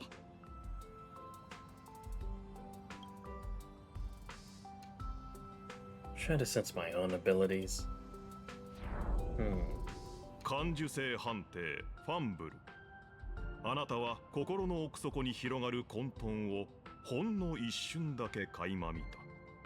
それは複雑に絡み合い、今にも意識を飲み込もうとしている。あなたは必死に現実へと逃げ戻ってきた。やっぱりダメね。ま、こういう状況初めてじゃないけど。時間ならたっぷりあるわ。それに私のサーバントなら最強に決まってるでしょ。まっすぐに絶対の自信と信頼を込めて赤い服の少女はあなたを見据えた。彼女は嘘をついていない。お返しに私の切り札を見せてあげる。情熱的なイヤリングがこの上なく華やかに眩しく輝いている。まるでこれはただのアクセサリーじゃなくて神から授かった至宝なの。金星の加護。古代メソポタミアにおいて美と豊穣、そして戦を司った金星の女神イシュタルの祝福よ。You have a noble phantasm too? How the hell you even get it? これは概念武装ってところかしら。Alright. 神話の話に戻るけど、イシュタルさえうなずけば、私は天線マアンナを買って金星をよ、ビュンビュンって打ち出せるの。彼女こう言っていたわ。力が欲しい？ふふん。惑星規模の破壊力を使わせてあげてもいいけど、その代わりあなたの歩く地には私の跡が残り、その地の人たちはみんな私のおもちゃになるわよ。それで私、本当に欲しいって答えたら、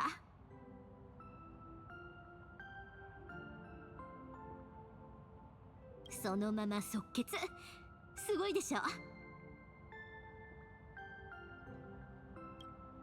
でも惑星規模の破壊力よ。試してみたいって思わない？それに遠く離れた別の宇宙にいるんだから、たとえおもちゃにされたところで彼女には遊びようがないわ。はあ、むしろ頭が痛いのは追加ルールの方ね。発動するたびに10年分の魔力を込めた宝石を10個も捧げなきゃいけないんだから。お金が空から降ってくるとでも思っているのかしら。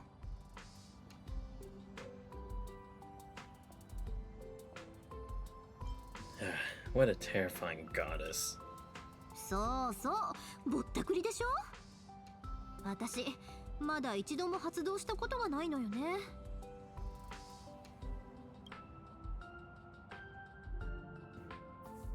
But I thought you just did it before.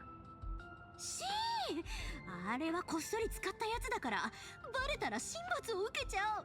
Please don't tell me that's the reason she started the Holy Grail War, but then again, I've kind of seen how Ishtar acts, so it wouldn't be out of the question. あんまり認めたくないけど、彼女って私によく似ているの。強情でわがまま、善良な神様なのに時に冷酷な一面も見せる。言い伝えによると、イシュタルは英雄王に袖にされたってだけで自分のペットを差し向けて大災害を起こしたそうよ。それ以来2人は宿敵同士になったとか。だからもし今回ギルガメッシュと遭遇したら間違いなく激しい戦いになる。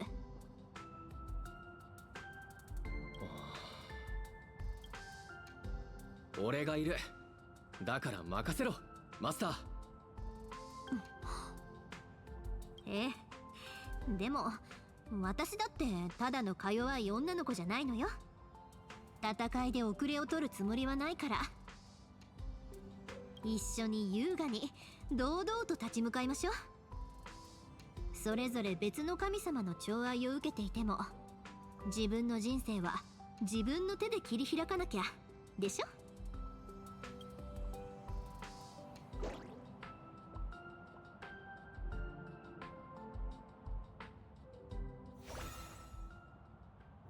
Okay. Its connection with Planet Arcadia is deepened. Leyland connection C. Initial magical energy +1 per turn. Ally attack and max HP increase. Oh, okay. Cool. It's gonna be one of these. Like, as we progress, we'll actually get stronger. Not just the cards.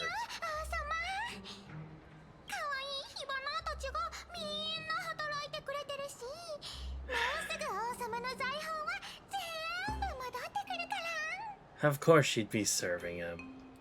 しげちゃんたちもそろそろ海原市に向かうはず。もちろん王様の宝物庫の鍵を盗んだコソ泥もそこに現れるだろうね。あとは海原市で待ち伏せして罠に飛び込んでくるのを待つだけ。 Then again, Gilgamesh has been known to team up with troublemakers, so I guess it's not that surprising. 道家の特産ウサギ頭にしてはなかなか頭が回るではないか。我慢我慢。現月遊戯に復帰できたらこのうぬぼれ屋さんにどっちが上か思い知らせてやるんだから。 Ah, I see. Yeah, I mean, that makes even more sense. She's just doing it so then she can get her power back. 満足してくれたならよかった。そうだ、ちょっと不思議に思ってることがあるんだけど、この迷える火花に教えてくれないかな。 But hey, I mean, better her than Scott, so I'm not complaining. あまり図に乗るなよ。虫けらは虫けららしく部をわきまえろ。貴様を断罪せぬのはまだ利用価値があるからに過ぎん。雑種。 Yes, yes, he said the thing! He said the thing! Sashin. これ There 流 we していいやつ。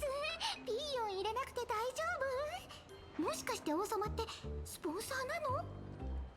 英雄王だっていうのに礼儀がなってないね。まあこっちの宇宙にわざわざ来てくれてるわけだし、今回は勘弁してあげるけど。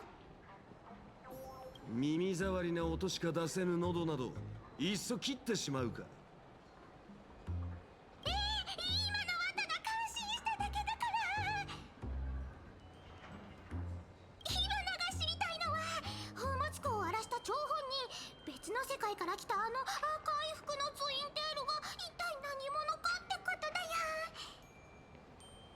だって寛大な王様がただのコソ泥にここまで怒るはずがないでしょ。も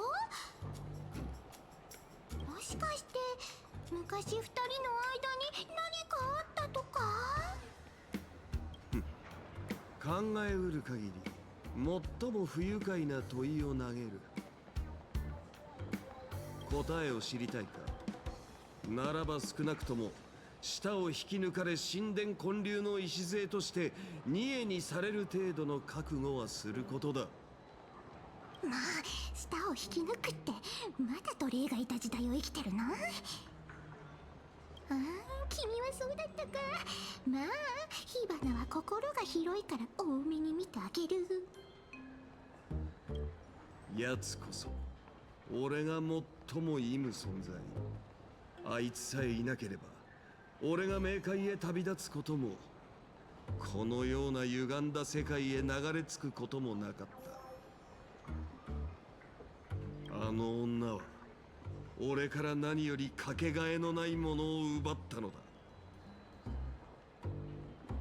王様が持ってるあの天地を開闢する剣よりもかけがえのないものなんてある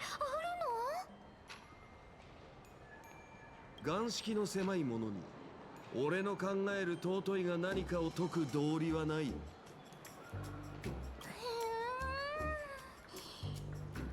ところでこの舌はまだ欲しい？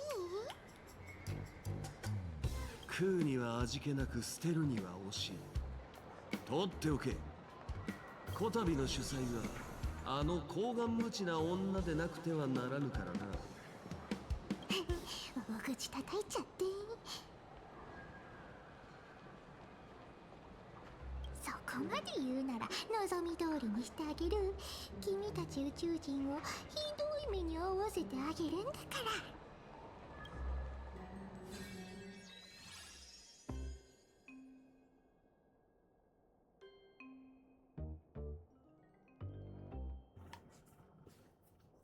ら。Alright. Off to Seafield City. Will be our turn to get swimsuits. Huh? Nothing. Oh, cool. Got a message. Good news! After Mr. pulled an all-nighter, he finally passed out from exhaustion. I'll pass the message along. The cast of duo is in Seafield City right now. Kujiba came to the same conclusion we did. Should be worth trusting. Is Tosaka already headed out? She said she'll wait for you at the station. Oh yay. Alright, let's do this. Alright, how many things do I even have now that I think about it? Oh yeah, I haven't really done any of this grinding stuff. Well, I mean, it's kind of too late. I can't just like try to last second all this shit. And, like I said, I'm not really in it for Aventurine or Robin, so I can at least bide my time to try to get other stuff. I don't think I mean, I'll try to see if I can somehow grind for at least one more 10 pull in an attempt to get Himiko Nova. If not, it's fine. Then I can just focus on Rin, which probably should be my main focus. But again, I have time, okay? I can do whatever the fuck I want. Anyway, let's get going. Not this shit again. Alright, move it, people. Got a world to save and a war to fight. Yo, master. Bicycle station?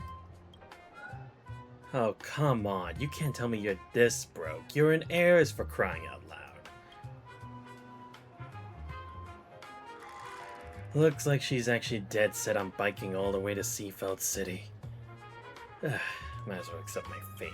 Are you serious? We're actually going by bike? How broke are you, master? Or actually, no, she would be broke, because it's a different world. Duh.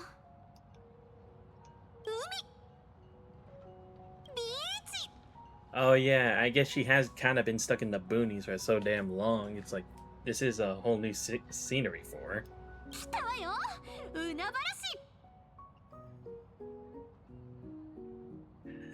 We're here to fight a war, master. And look, I'm gonna try to be Archer if Archer isn't here, alright?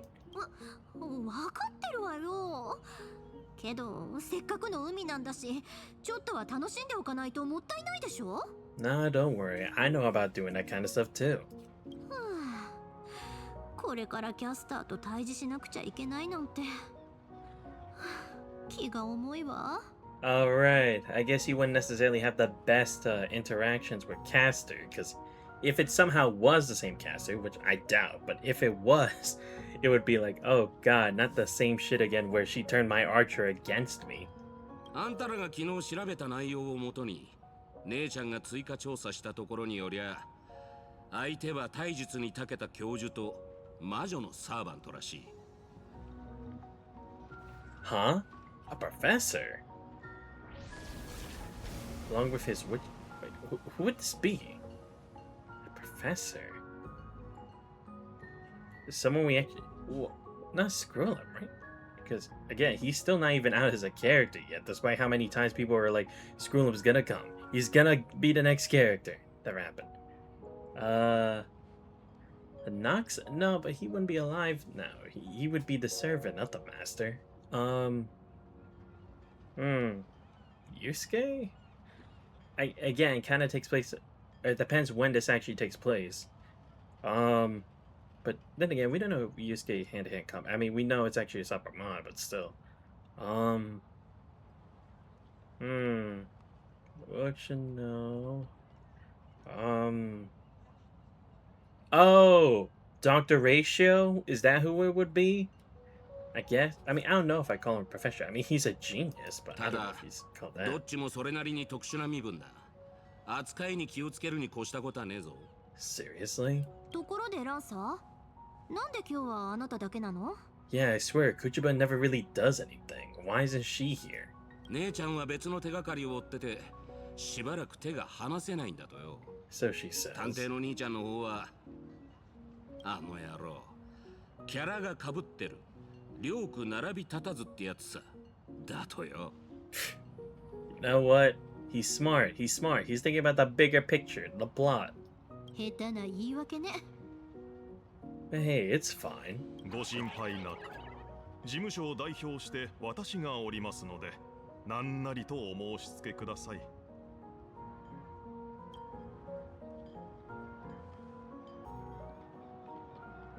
ようやく見つけたぞ。イシュタル。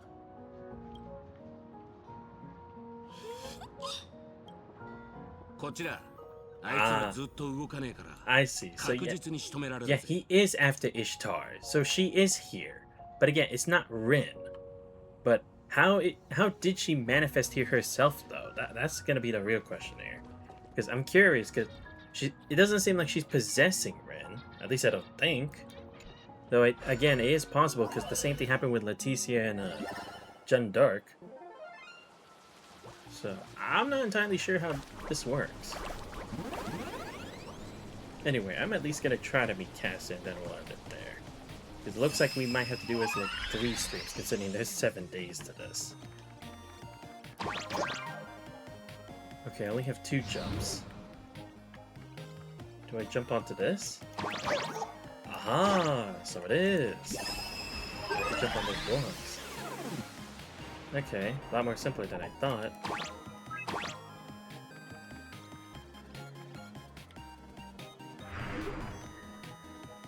Oh, there we go. Got it. Gotcha. That was easy. Again, after that one where it's like I had to coordinate my jumps differently, I know that. I noticed that.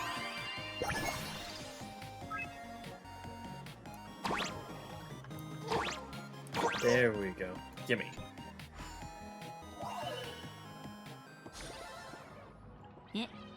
Using. Oh, so we're actually going to the garden again. Alright. Do I even want to know what this is? Nah, I probably don't.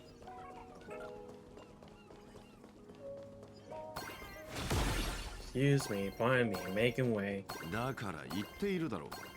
これなら運動ニューロンの動員レベルを倍増させられるはずだと。Wait, this isn't.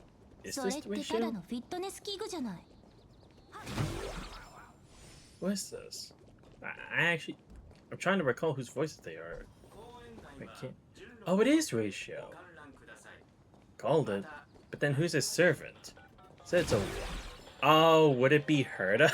That'd be funny. If he actually summoned Herda as his servant. 仮に筋トレが理性的思考に役立つなら、天才クラブはとっくに筋トレクラブに改名してるはずだと思わない？けど実際には腕回りが平均よりはるかに太いからなんて理由で一別された人は一人もいないでしょ。Wow, so you got two geniuses working together as a master and servant pair, supposedly. You know, normally, ethically, in the real world, that should be a match made in heaven, but with Honkai Star Rail geniuses, that's just asking for a lot more trouble. For everyone, including the two geniuses. いいや、その肉体とは純粋な理性の契機だという考えについては、僕よりも君の方がよく理解しているだろう。それを実験に投入し、指示を出し、観察し、データを集め、検証結果によって行動を修正していく。実に理性的だ。その上、これは王の財宝。異なる世界からもたらされた知恵の結晶であり、他とは比べ物にならないほど特別なのは疑うべくもない。ねえマスター、あなたの頭はなかなか悪くなかったと思うけど、どうしてそこまで筋トレにこだわるわけ？これは思考訓練だ。But then again, now that I think about it, it's like, why am I even questioning this? Blade was supposedly the servant for Silver Wolf, so this isn't that surprising either, but I guess the real question is, what the fuck are they even doing here? はあ？何言ってるの？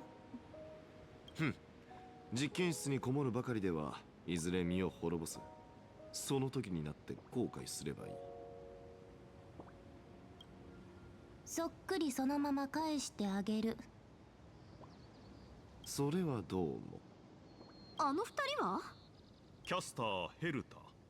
その正体は天才クラブ会員番号83の大魔女であり、その実力は桁外れと言っていい。大魔女？あの小さな女の子が？ Yeah, I know. I was surprised too when I first heard it, but then when I saw it, it actually started to make a lot more sense. But it's still a hard reality to accept. 自身が賢いと認めた相手でなければ、たとえ自分のマスターであろうと切り捨てる、実に厄介なサーバント。料理好きだが、その腕前は壊滅的で。Hey, I didn't know you watched the trailers. いかに聖杯とはいえ、かの天才クラブ会員番号83本人をそうやすやすと召喚できるはずもあるまい。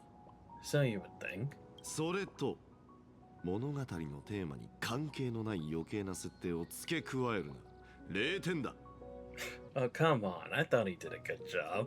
はあ、おおむね同意するけど、それを言うのは私だったんじゃない？でもいいところに来たね、赤いの。あなたが判断してみて。筋トレは理性的な思考に役立つか否か。どう思う？どこから突っ込めばいいかさっぱりなんだけど。その必要はない。行動は言葉よりも雄弁だ。僕自ら証明してみせよう。お嬢ちゃん、危ねえ！視覚じゃ捉えられない。直感でしか対応できない拳。久しぶりに見たわ。Yeah, I mean, come on. This is Rin Tosaka, a member of the Mage Association. She's not gonna lose. Well, at least not that easily, anyway. I mean, have you seen her fight with Luvia? It's literally a brawl every single day. ほう。僕のような素人でも概念のぶつかり合いこそが聖杯戦争の本質であることくらいは理解している。単純な強者もいなければ弱点もない。あるのは最も純粋な計算結果による対立だけだ。直感だけに頼っていては痛い目を見ることになるぞ。手合わせ願おうか、遠坂の当主。私を知ってるの？あの聖杯戦争については事の始まりから頭に流れ込んできている。そこから先は簡単な論理的推論だ。ああ、それから経験豊富な同僚が一人いるのだったな。不思議なこともあるものね。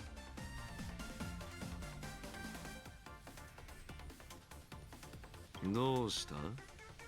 まさかアベレージ1の天才が素人相手におじけづいたなどということはないだろうな。せいぜいほざいてなさい。けど残念、おかげで簡単には終わらなくなったわよ。あなたさっき言ってたわよね。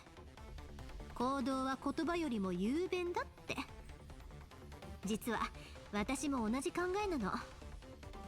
だからこっちも身をもって証明してあげる。それじゃ私の長年の研究成果でボッコボコよ。自在遠坂流カッティングセブンカラーズ。おお、これぞまさしく心身合一。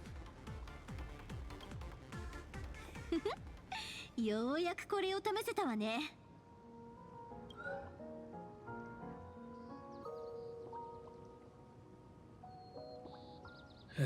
I can't do the servant thing anymore. Your turn. どうやらこの被り物に命を救われたようだ。宝石を媒介に流動する魔力を変換圧縮し、砲弾にも匹敵する威力で放出する。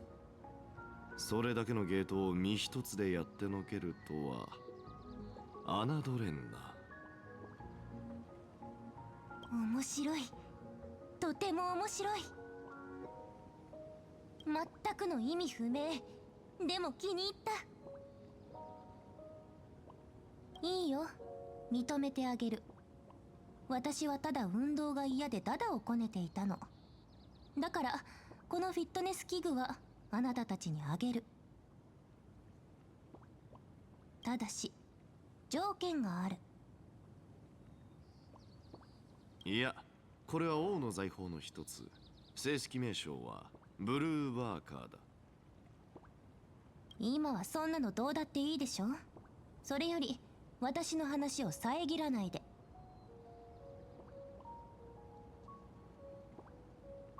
聖杯戦争の本質は概念のぶつかり合いだっていうなら教えてよ、赤いの。また随分と壮大な疑問をぶつけてくるわね。根源よ。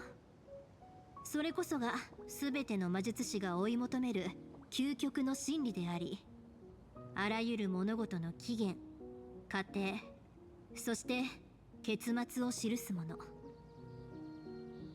魔術の本質と運命に大きな違いはないわ。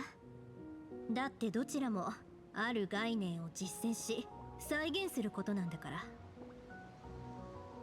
あなたたちの世界観で言うなら全ての運命の起点ってところかしら。私たちの目標はそこへ戻ること。そしてあなたたちが目指すのはその終点へ至ること。へえ、つまり運命の道を逆行しようってわけ。あなたたちのその理論はまるで筋が通ってない。人は知れば知るほど根源から遠ざかるものなの。植物に例えるなら、私たちは水や肥料を与えることで植物を成長させ、それがどれだけ高く育つかを見守ろうとしてるけど、あなたたちは同じように水も肥料も与えながら、苗が種に、それどころか素粒子に戻ることまで期待してる。そんなことあるはずないでしょ。さすが天才。多くの魔術師たちは当然それがどんなに無茶なことなのか気づいてる。それでも何代にもわたって追い求め続けてきた。そして残念なことに私もその一人なの。問題があることははっきりしているのに諦めようとしないのはなぜだ？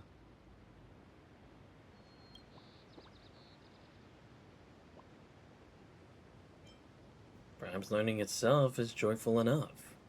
そうね。だってその方が面白いでしょ。人間なんて所詮は自分の楽しさに正直な主戦徒だもの。面白いと分かってるのにそれをやらないなんて損だと思わない？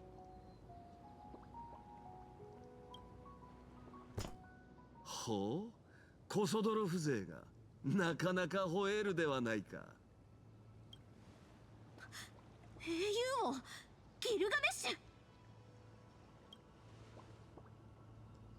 ら王様、火花とカラーリングがかぶってるあの女、あれがお探しの真犯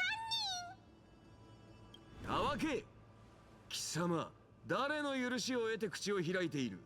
この特産ウサギ頭め。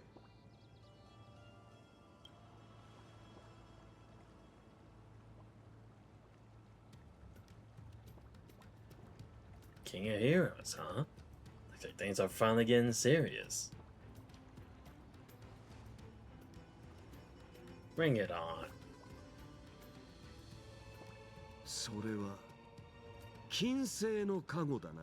間違いない。欲に駆られて忍び込んだゴミ山や穀倉の中、求めた財に囲まれて溺死したドブネズミのごとく貧相な匂い。こんな悪臭を放つ者など貴様以外におるまいよ。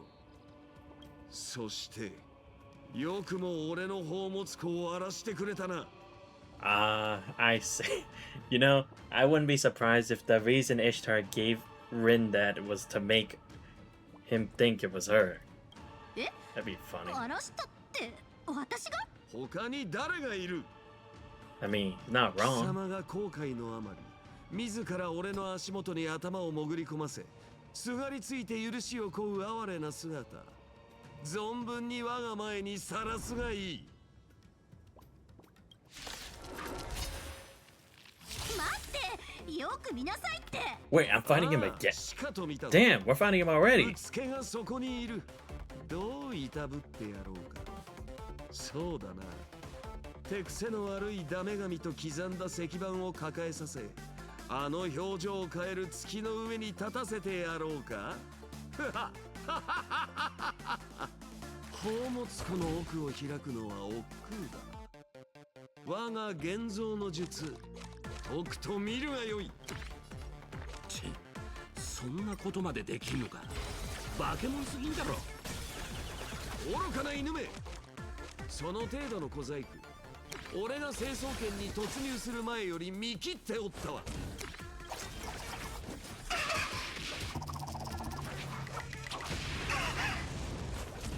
Hey, I mean, to be fair, I didn't think we'd fight him this early. Again, I still will say his best boss fight was back in Fate Samurai Remnant. That was a cool ass fight.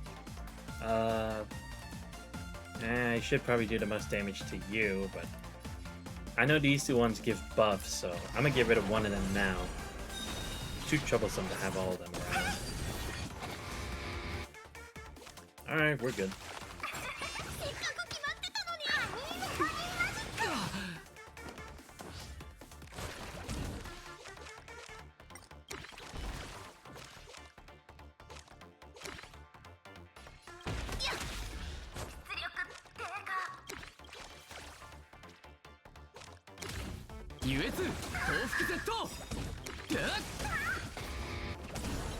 凡人にしては実に勇敢な戦いぶりだ。特別にこの地の食物連鎖の頂点に立つ存在を拝ませてやろう。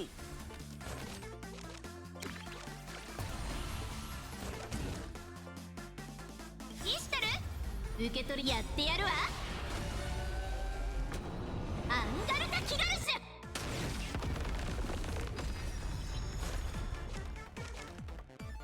最高の瞬間を、今ここはお前のステージだ。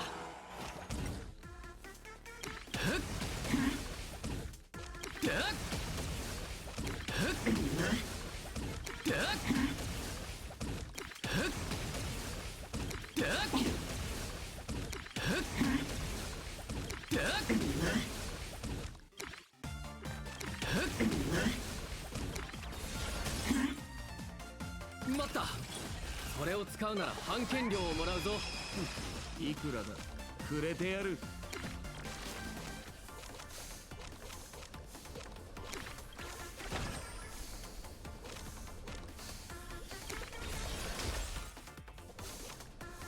全ての技は俺の手に。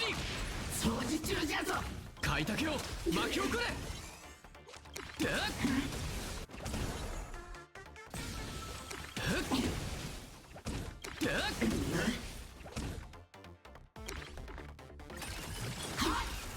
邪魔をするな。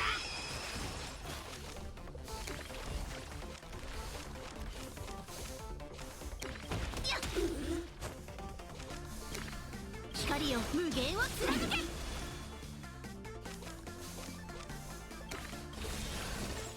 最高の瞬間、みんなステージに注目だ。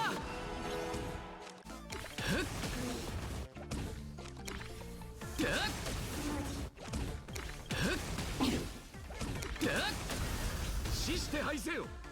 天下に君臨するはこの王を置いて他になし。待て貴様、イシュタルではないな。だからもっとよく見てって言ったでしょ。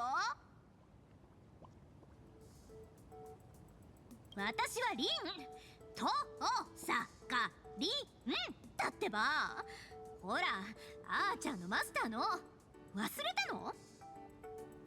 貴様とあの赤いフェイカー、確かに見覚えがあるな。あれは予知夢で。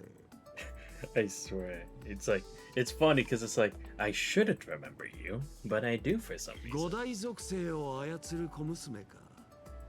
よもや貴様があの破壊神の祝福を受けようとは。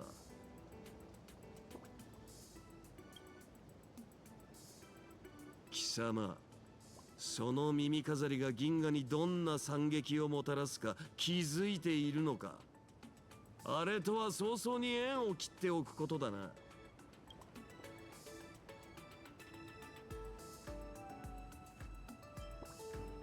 You can see the future in your dreams too? I thought it 当 was just 然 me. であろう。だからといって俺が目にした未来について語るなどと無駄な期待をするなよ。時勢もまた王の度量ゆえな。貴様、なかなか興味深いものを持っているではないか。Oh, that's right. I guess you could sense that, couldn't you? 何？今度は性格のお子ちゃまに興味津々なの？今の彼は私のサーバントなんだからね。変な気を起こさないでちょうだい。性格か。まあよい。いずれ我が宝物庫に加えるとして、今は貴様に貸しておいてやろう。See, that's the thing. Rin's the only person who would actually just like square up to Gilgamesh and wouldn't think of the consequences, which you have to respect, you know? Most people definitely wouldn't. They would just cower in fear. 我が財宝。これよりは貴様をそう呼ぶとしよう。Great. Another pet name. Fan-fucking-tastic. 貴様らはこの宇宙一の賢人なのであろう。ならば、この性格とやらについて聞かせよ。本当にムカつく金ピカね。同感だな。だが君も見ただろう。彼には確かにあの振る舞いにふさわしいだけの実力がある。さて、その鬱憤を晴らしながら奴のコレクションまで手に入れられるとしたら、君はどうする？そんなの簡単。行動は言葉よりも雄弁。私より傲慢なやつがいるなんて絶対認めないから。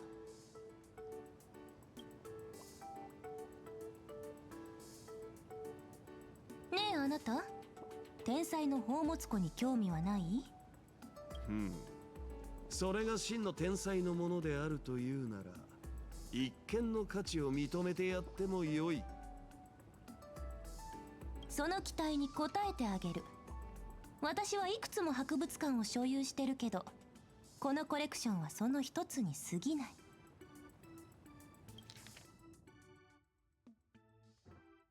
Let's see. Okay. I'm just gonna skim through this. Okay.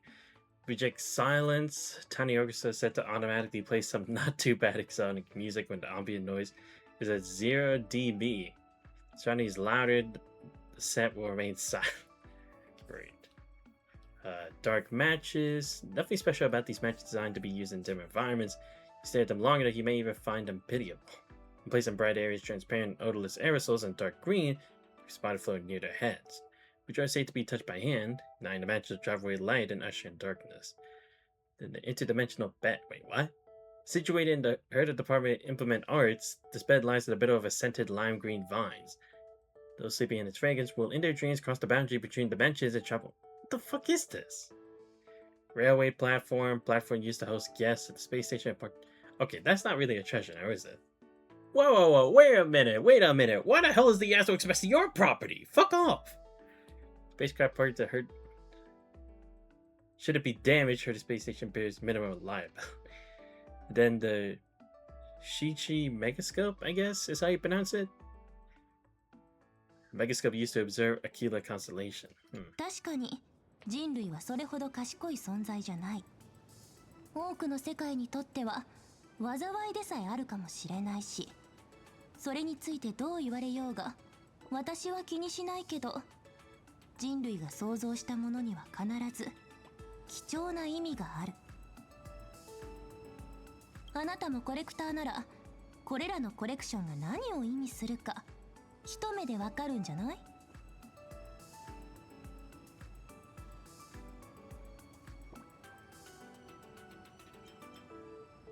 For example, I'm a part of Madame Herder's great collection. いつぞやこの世界はあまりに退屈だと口にしたが、個々の人間そのものにはさしたる価値もないが、その創造物には価値がある。どんな世界であれ、その一点に違いはないようだな。この目録には合格点をくれてやる。俺への宝物として受け取ってやろう。勘違いするな、愚物。この俺を愚物と呼んだか？雑種。ここでは奴隷制など時代遅れ。これは貢ぎ物ではなく取引のための見積もりだ。私の宇宙ステーションを好きなだけ見学して構わない。けどその代わり、あなたの頭にある知識を濡れ雑巾を絞るみたいに残らず絞り出させてもらう。私たちが満足するまでね。これが我々の提示する条件。全銀河で最も先進的な知恵の結晶であり、大抵の人間では一生費やしたところで見ることすら叶わない代物だぞ。君に賢明な選択ができるなら双方が利を得るだろう。だが断るというなら、君を納得させる方法など天才の手を借りなくともいくらでもある。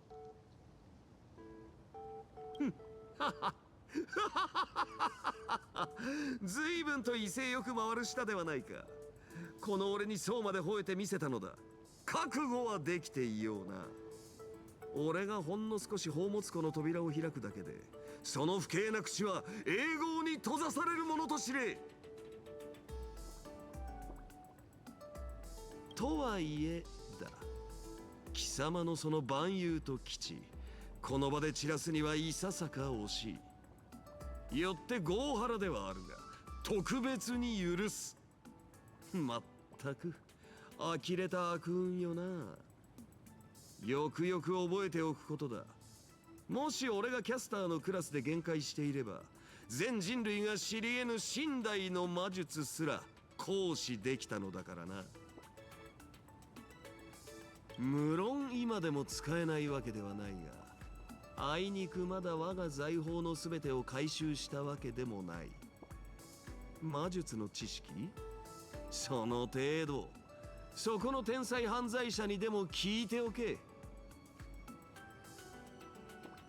だからその泥棒は私じゃないんだってば。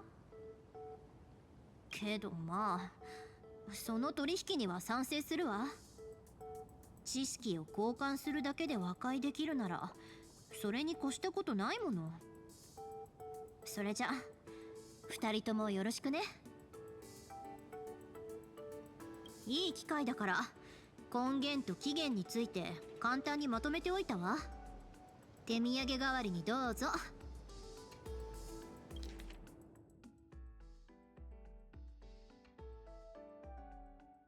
Alright, let's read. What is root?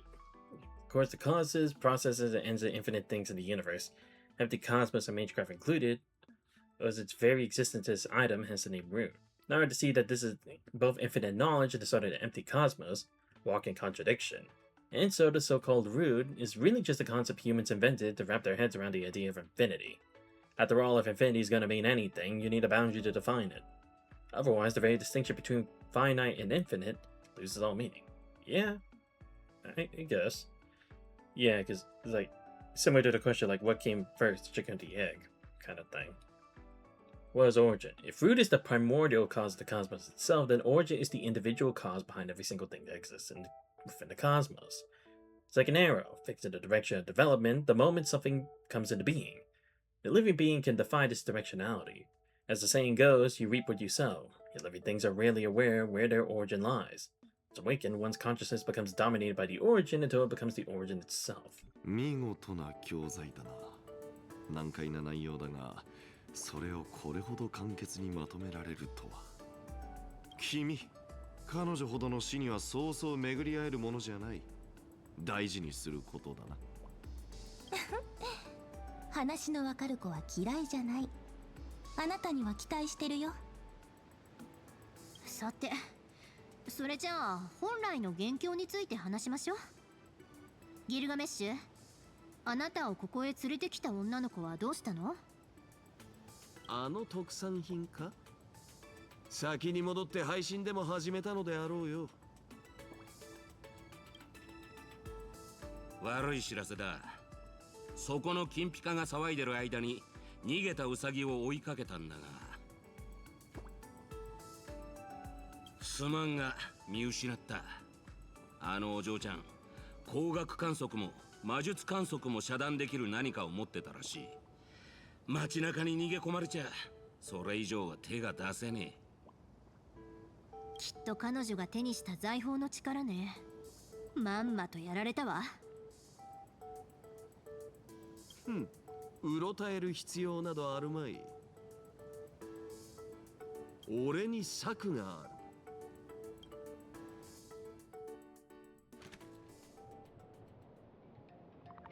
る。で、てめえの策ってのがこのウルク文化遺産保護財団とかいうよくわかんない団体を設立することなの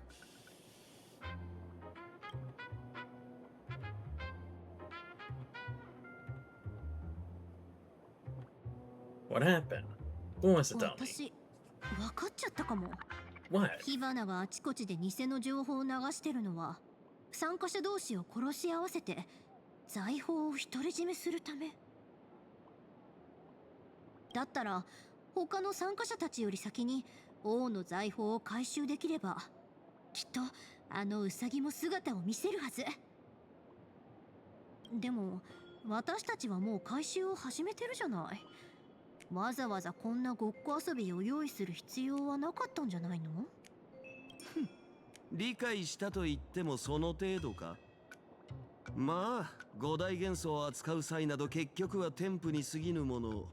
知恵の有無とは無関係であろうしな。I mean, to be fair, it's like, if we just did it normally, she'd be able to catch on. But if she thinks that we're still just fighting with him for his treasures, then it just seems like a whole game of cat and mouse just happening right in front of her. Not to mention, it's like, clearly they still haven't really unmasked the identity of the person pretending to be Rin, so they could still say, oh, they're still fighting, and it's like, they haven't really gotten anywhere else. こいつ、相変わらずムカつくわね。 It's really taking you this long to remember this, Rin? Come on. まだわからんか。あのウサギは八つ咲きに値するが、あれ式の相手に全力を出しては、この英雄王の名に傷がつくではないか。俺に最大の屈辱を与えた元凶は、結局のところ貴様だ雑種。だがひざまずいて心中を誓い、俺のために働くというのなら、そのための大義名分くらいはくれてやった。てもよい。故に俺は財団を設立するのだ。貴様らが正々堂々財宝回収に励めるようにな。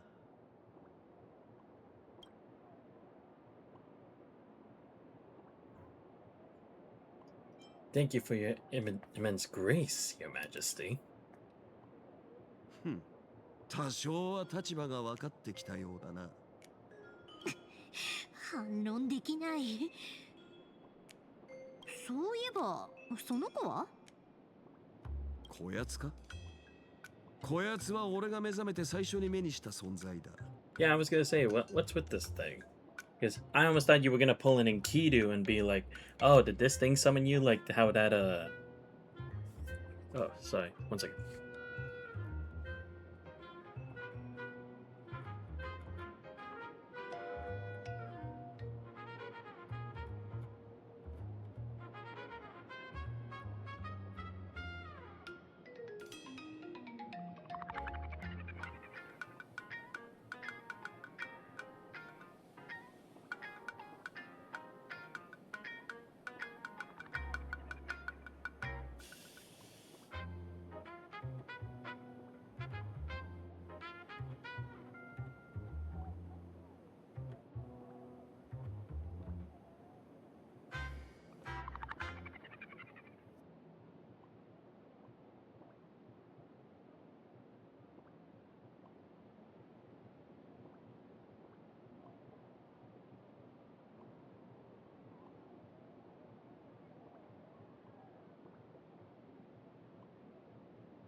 こやつがおらねば、俺は彼岸花の花海で永遠に眠り込んでいたかもしれん。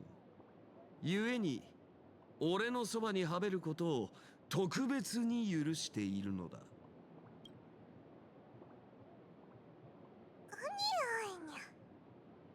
土と草の匂い。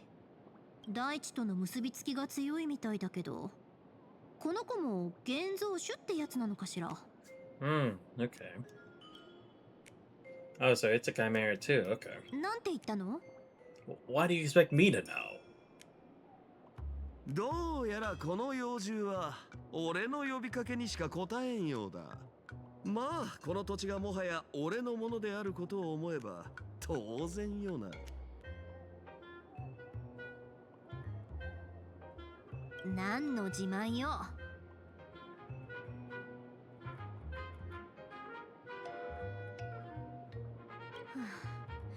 とにかく町の治安維持のために私たちも急がないとね。賢明だな。射出しただけで災害現場を作り出す程度の宝具なぞ我が宝物庫にはいくらでもある。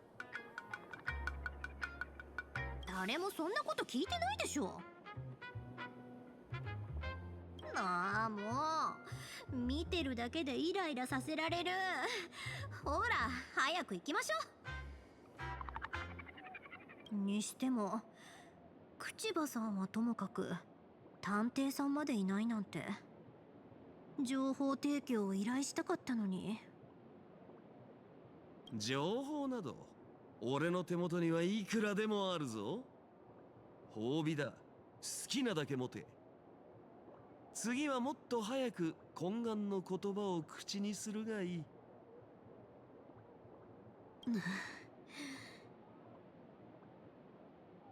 私たちだけでなんとかできるわよね。でしょ。